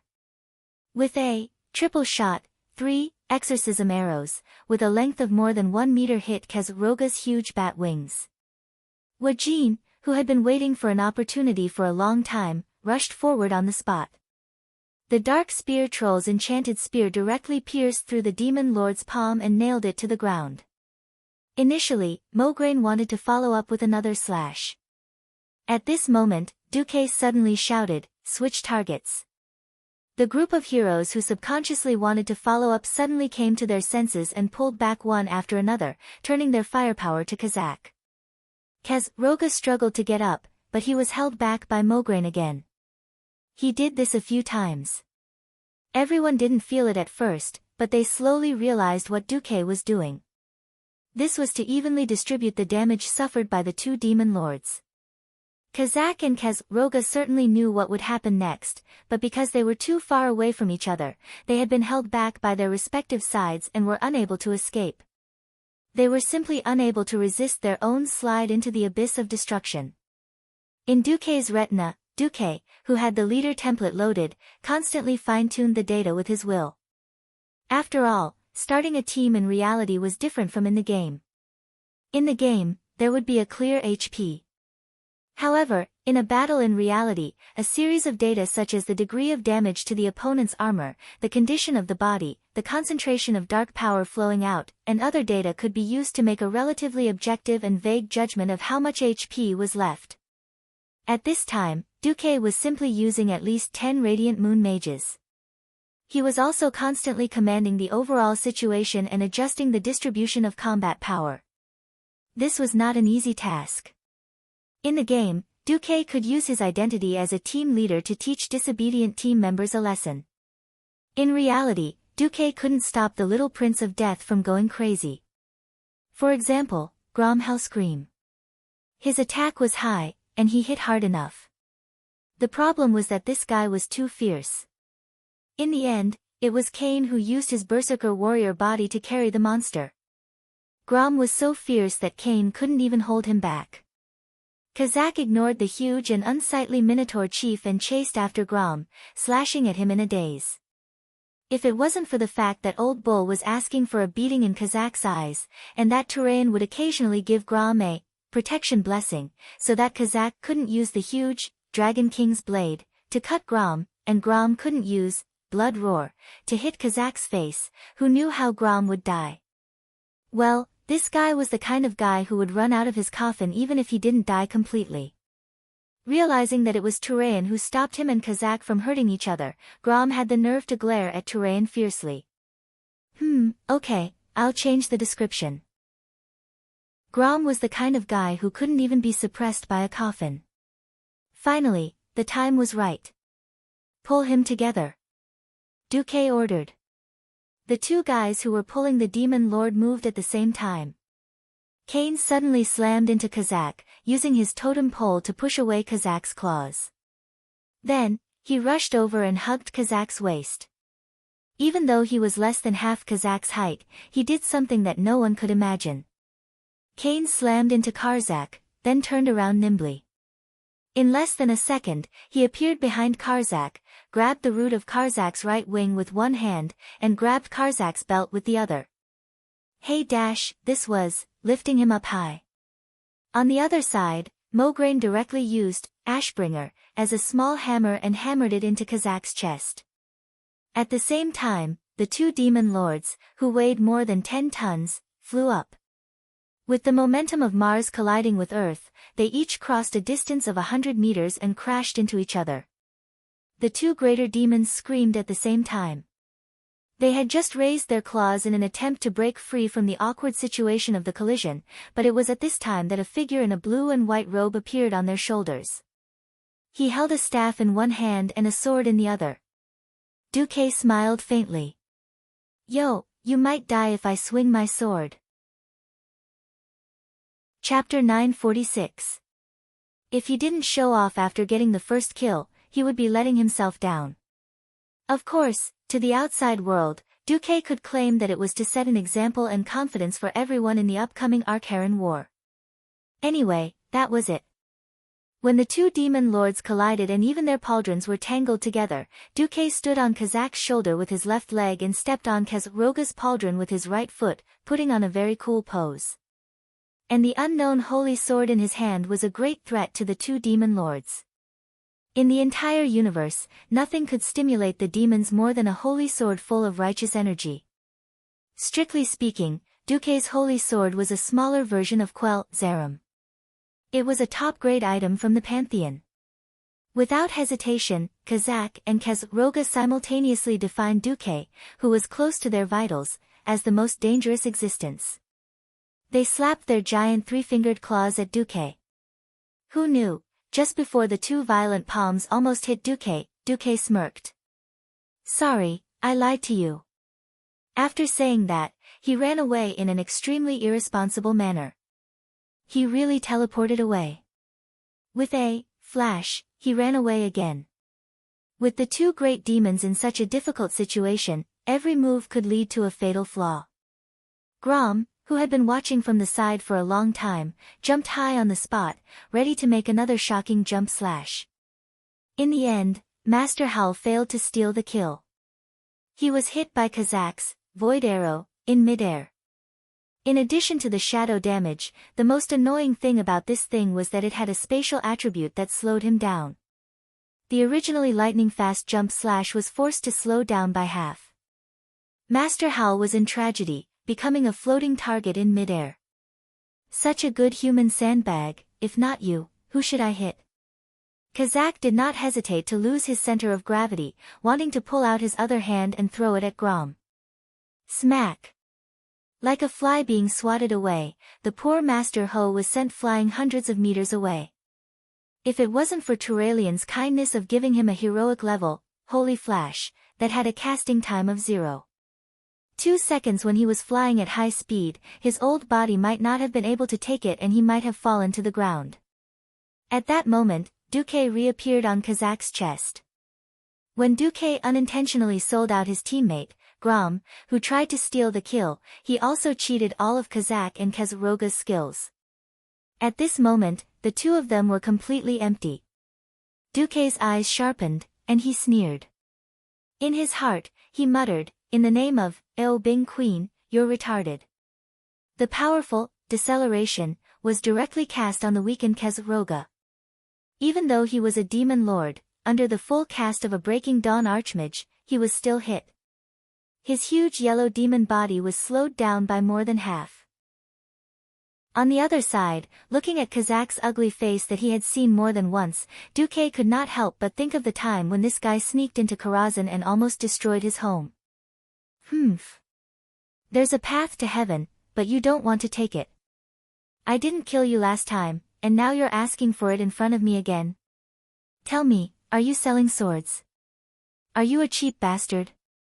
Duque's entire right arm seemed to have fused with the unknown holy sword, turning into a dazzling golden stream of light. With a light push, it had already crossed several meters of space. Demon Lord Kazak tried his best to tilt his neck back, trying to avoid the sword. Space seemed to be strangely dislocated, and all his efforts were exchanged for a very strange tilt of his head. Kazak was horrified to find that the back of his head had actually touched the back of his neck. Only bystanders could clearly see that when he leaned back with all his strength, a golden horizontal line just happened to appear at the connection between his head and neck. The golden line continued to extend backward. A faint shockwave rippled through the air. Only the experts with good eyesight could see that a slender and narrow golden blade of light had swept across the sky just now. It had passed through Kazak's neck, which was so thick that it would take at least 2 people to wrap their arms around it. Finally, it had fallen to the ground and carved out a neat horizontal line. Time seemed to be frozen at that moment. Even though he had witnessed all this, the terrifying power of the Breaking Dawn level, deceleration, made it take at least 3 seconds for Demon Lord Kazak to show a horrified expression on his face. Duque smoothly performed a gorgeous reverse stab. Time returned to normal only when the slender golden sword pierced through Kazak's brow without any hindrance. The only thing he could do was to scream for the last time in his life, "No dash." Under the gazes of thousands of soldiers and the powerhouses of the Alliance tribe, Night Elf, and Night Elf factions, the righteous Duque succeeded in stealing the kill. Looking at Grom Hellroar, who was struggling to get up in the distance, Duque laughed maliciously. Sorry.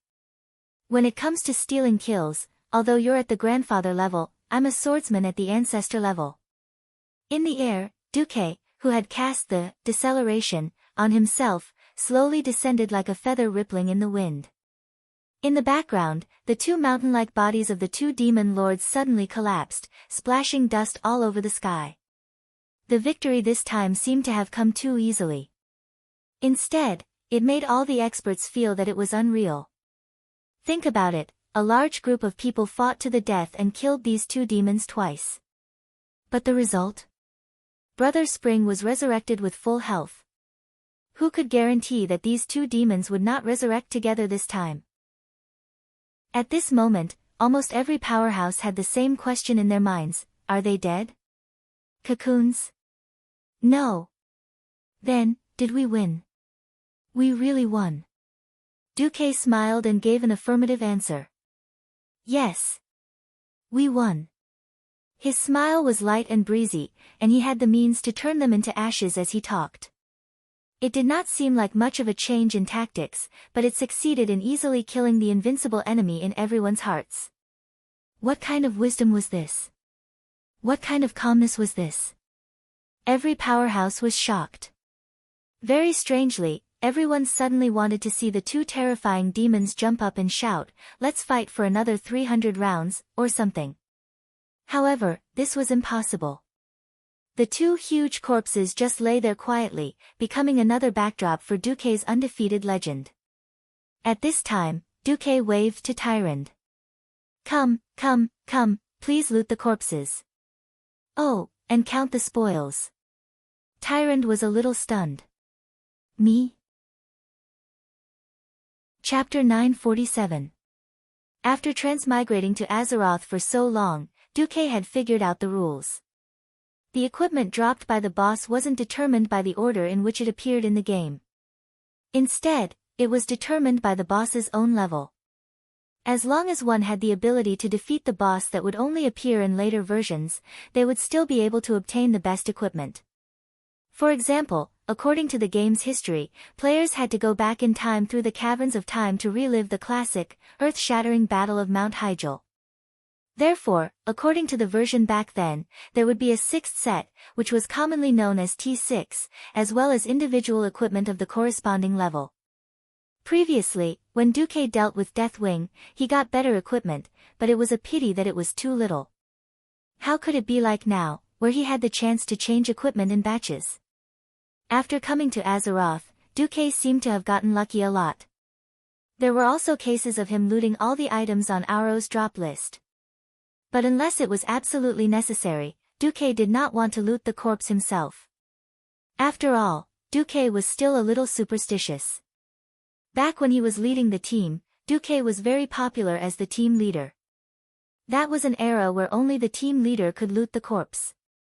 In one of the harvesting teams in the Molten Core, Duque took a druid called Nightwind and a warlock called Susaru in one go. The two newbies were covered in green equipment, and they got an 8-piece Epic Cenarian set and Vengeance set. They also gave each of them a T2 head. Didn't the team lack druids and warlocks back then? Duque did not understand. Why did the other 37 people go to Steel Stove Fort and scold Duque for being the Black Hand after he had trained two elites for the team? It was clear how much Duque was loved by the team members. Duque said to Nightwind and Nightwind, "You two, for the sake of the team's advancement, I did not hesitate to take the risk of being scolded by our brothers and sisters to train you in one go. Do you understand this kindness?" Yes. The two naive newbies nodded. Thus, Duque gained two hardcore fans. Yes, Duque was a lucky hand, there was nothing wrong with that. Alright, ever since Duque transmigrated, he actually felt that he was quite lucky. One could never be too careful. He had killed the tribe's first great chief, Black Hand. What if the old man couldn't keep his coffin lid down and came out to curse Duque's luck in the name of being the Black Hand? Thus, in order to prevent the curse of the Black Hand from attaching itself to his Kirin arm, Duque pretended to be impartial and allowed Tyrande, who seemed to be the most objective, to loot the corpse. As Tyrande rummaged through the spatial pouch that connected the souls of the two demon lords, she heard gasps from the side. Not to mention the fact that they were used to hardships, it was even difficult for them to find an epic-grade equipment. That group of people who had been slaves and savages for more than 10 years, of course they wouldn't have any good equipment. On the Alliance's side, the experts' eyes were filled with envy. This was an era where even epic-grade equipment could only be found in the royal treasuries of various countries. It wasn't the era where godly equipment could be found everywhere and epic-grade equipment was as common as dogs. Think about it, even a big shot in the Alliance like Mograine couldn't gather a full set of epic-grade equipment, let alone others. At a time when epic-grade equipment was extremely rare, there was actually a large pile of high-grade epic-grade equipment. Who wouldn't be tempted? Duque spoke. These epic-grade equipment are mostly spoils of war from the Burning Legion's conquest of various planets. Now, they are our spoils of war.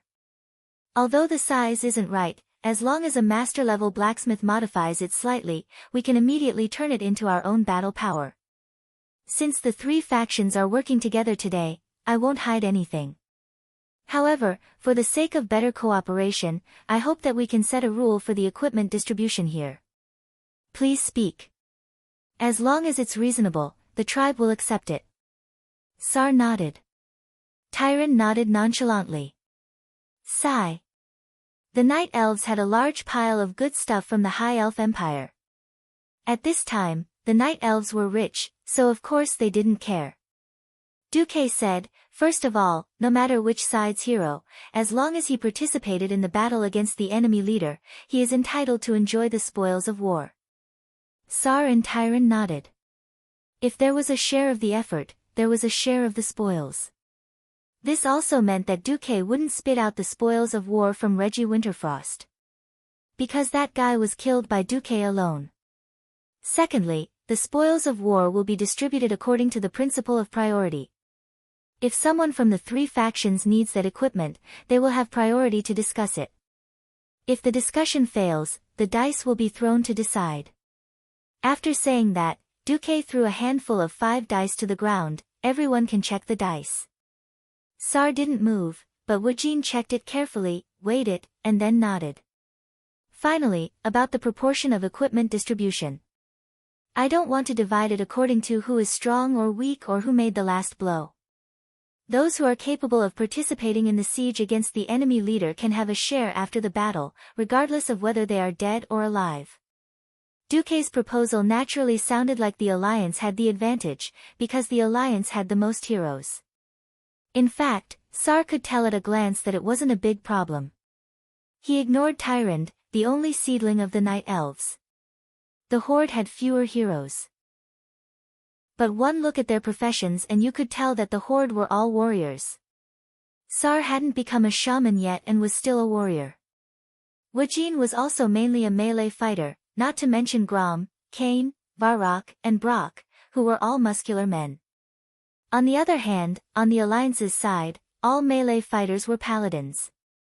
In other words, as long as the Horde took all the plate armor of the warriors, or left 1 or 2 of the most inconspicuous ones for the Alliance, there would be no problem. Duque's distribution plan seemed to have a lot of rules, and the benefits that should be given to the Horde were not reduced. Coincidentally, when he killed Auro, he didn't drop a single piece of warrior equipment. Duque let the others show it off, and that was it. He killed Ansaran and 5 Dreadlords, as well as the Abyssal Lord Asgalar, and the 2 Demon Lords Kazak and Kazroga. He had looted over 30 pieces of epic equipment in total. Maybe it was because Kazak and Kazroga had doubled their equipment, but the gloves that could theoretically be exchanged for a T6 set actually dropped 4 pieces of each type. The Horde didn't know what these things, which looked like they were made of scrap metal, were used for. In the end, Duque quietly took all 4 of the Forgotten Guardian gloves, which were used by warriors, hunters, and shamans, and gave them to Queen Sylvie and Lilith, as well as Aurelia and Sasha, who would be returning in the future. In exchange, Duque took out the blood-stained pauldrons and berserk shackles, which were specially used by berserkers, and gave them to Grom. Seeing how happy Grom was, Duque suddenly felt that he was guilty. Chapter 948. Duque didn't feel guilty at all for tricking a great hero like Grom. The biggest difference between individual pieces and set pieces was, of course, not the attributes of the individual pieces, but the bonus after a certain number of pieces of the set. It could be attributes or skills. With a complete set, there would be no problem at all in defeating monsters of the same level. That was why the set was called work clothes for a reason. During the exchange, Sal also asked Duque. Duque's explanation was, "I feel the power of a ranger on the Forgotten Guardian gloves." No one knew what these pieces of equipment that had yet to reveal all their attributes looked like. "The only reason I'm doing this is because I'm betting on the future." Sal was silent for a long time. The Alliance had the dwarves, the best master craftsmen in Azeroth, as their foundation, so their confidence was completely different. While the Horde was letting the better orc laborers forge bronze, the Alliance was already discussing what brand to use and what strength and toughness to forge the weapons.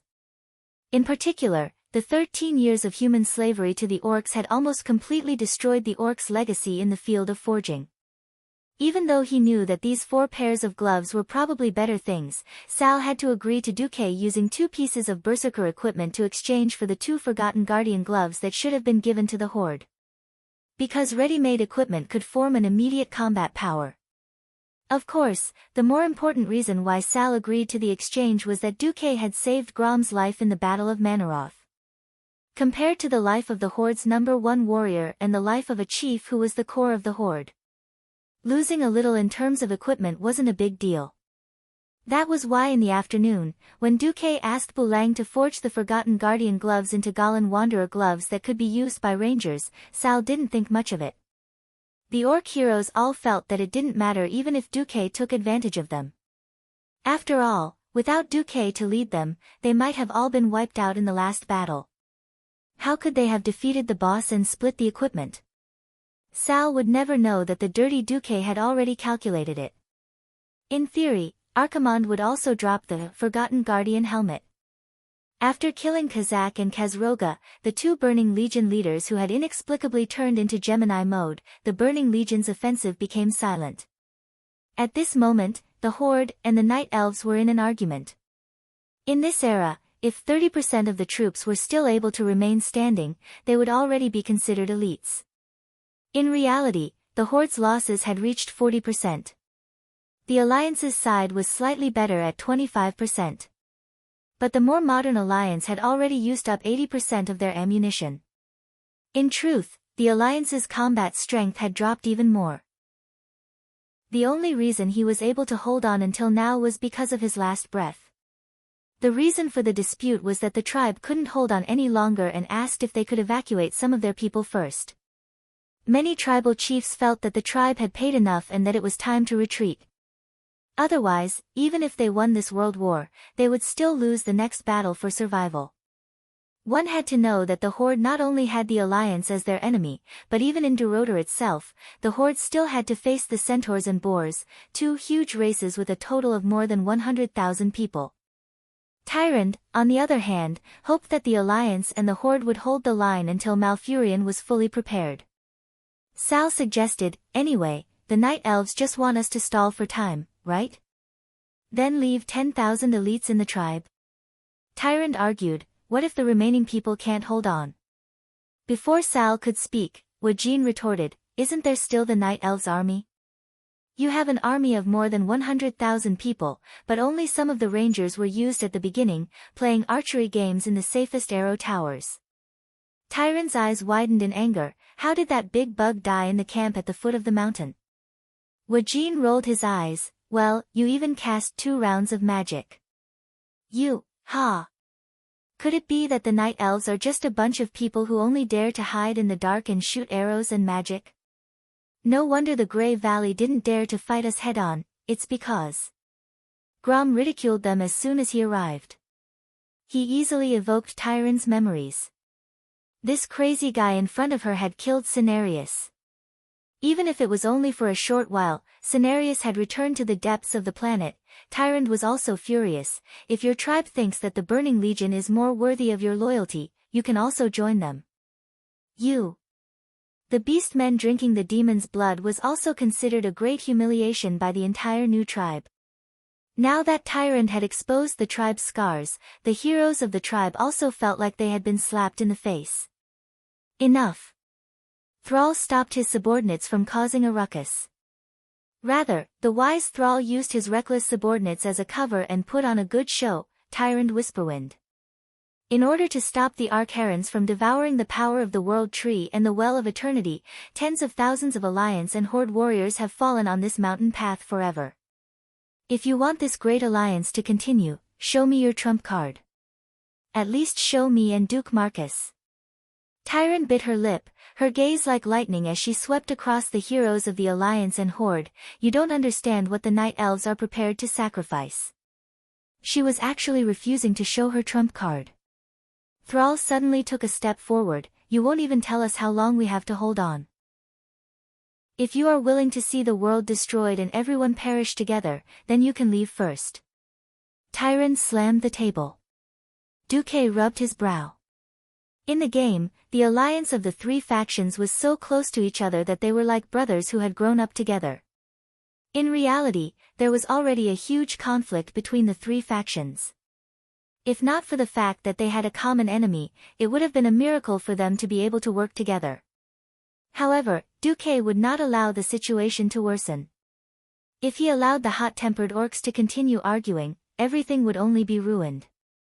Sal, can you and your chieftains leave for a while? I would like to speak to Sir Whisperwind alone. As soon as Duque said this, most of the orc heroes calmed down. He could ignore other people's face, but not Duke's. Grom, who had been saved by Duque, immediately changed the topic. All right, for your sake, I won't say anything. In the Horde, Grom's authority was second only to Thrall, and Thrall was happy to see Duque step out to smooth things over. Soon, only Duque and Tyrant were left in the large meeting room. Duque's words caused Tyrant's face to pale. I just want to ask, who among the Night Elves wants to blow up the Alliance, Horde, and Burning Legion all at once? You're tuning in to the Blissful Bookshelf YouTube channel. We're so grateful for your support, and don't forget to subscribe to join us on this incredible journey through captivating stories. Your generosity through donations truly makes a world of difference, as it's the primary source of revenue that allows me to expand and enhance this channel for you. Thank you from the bottom of my heart for being a part of this adventure.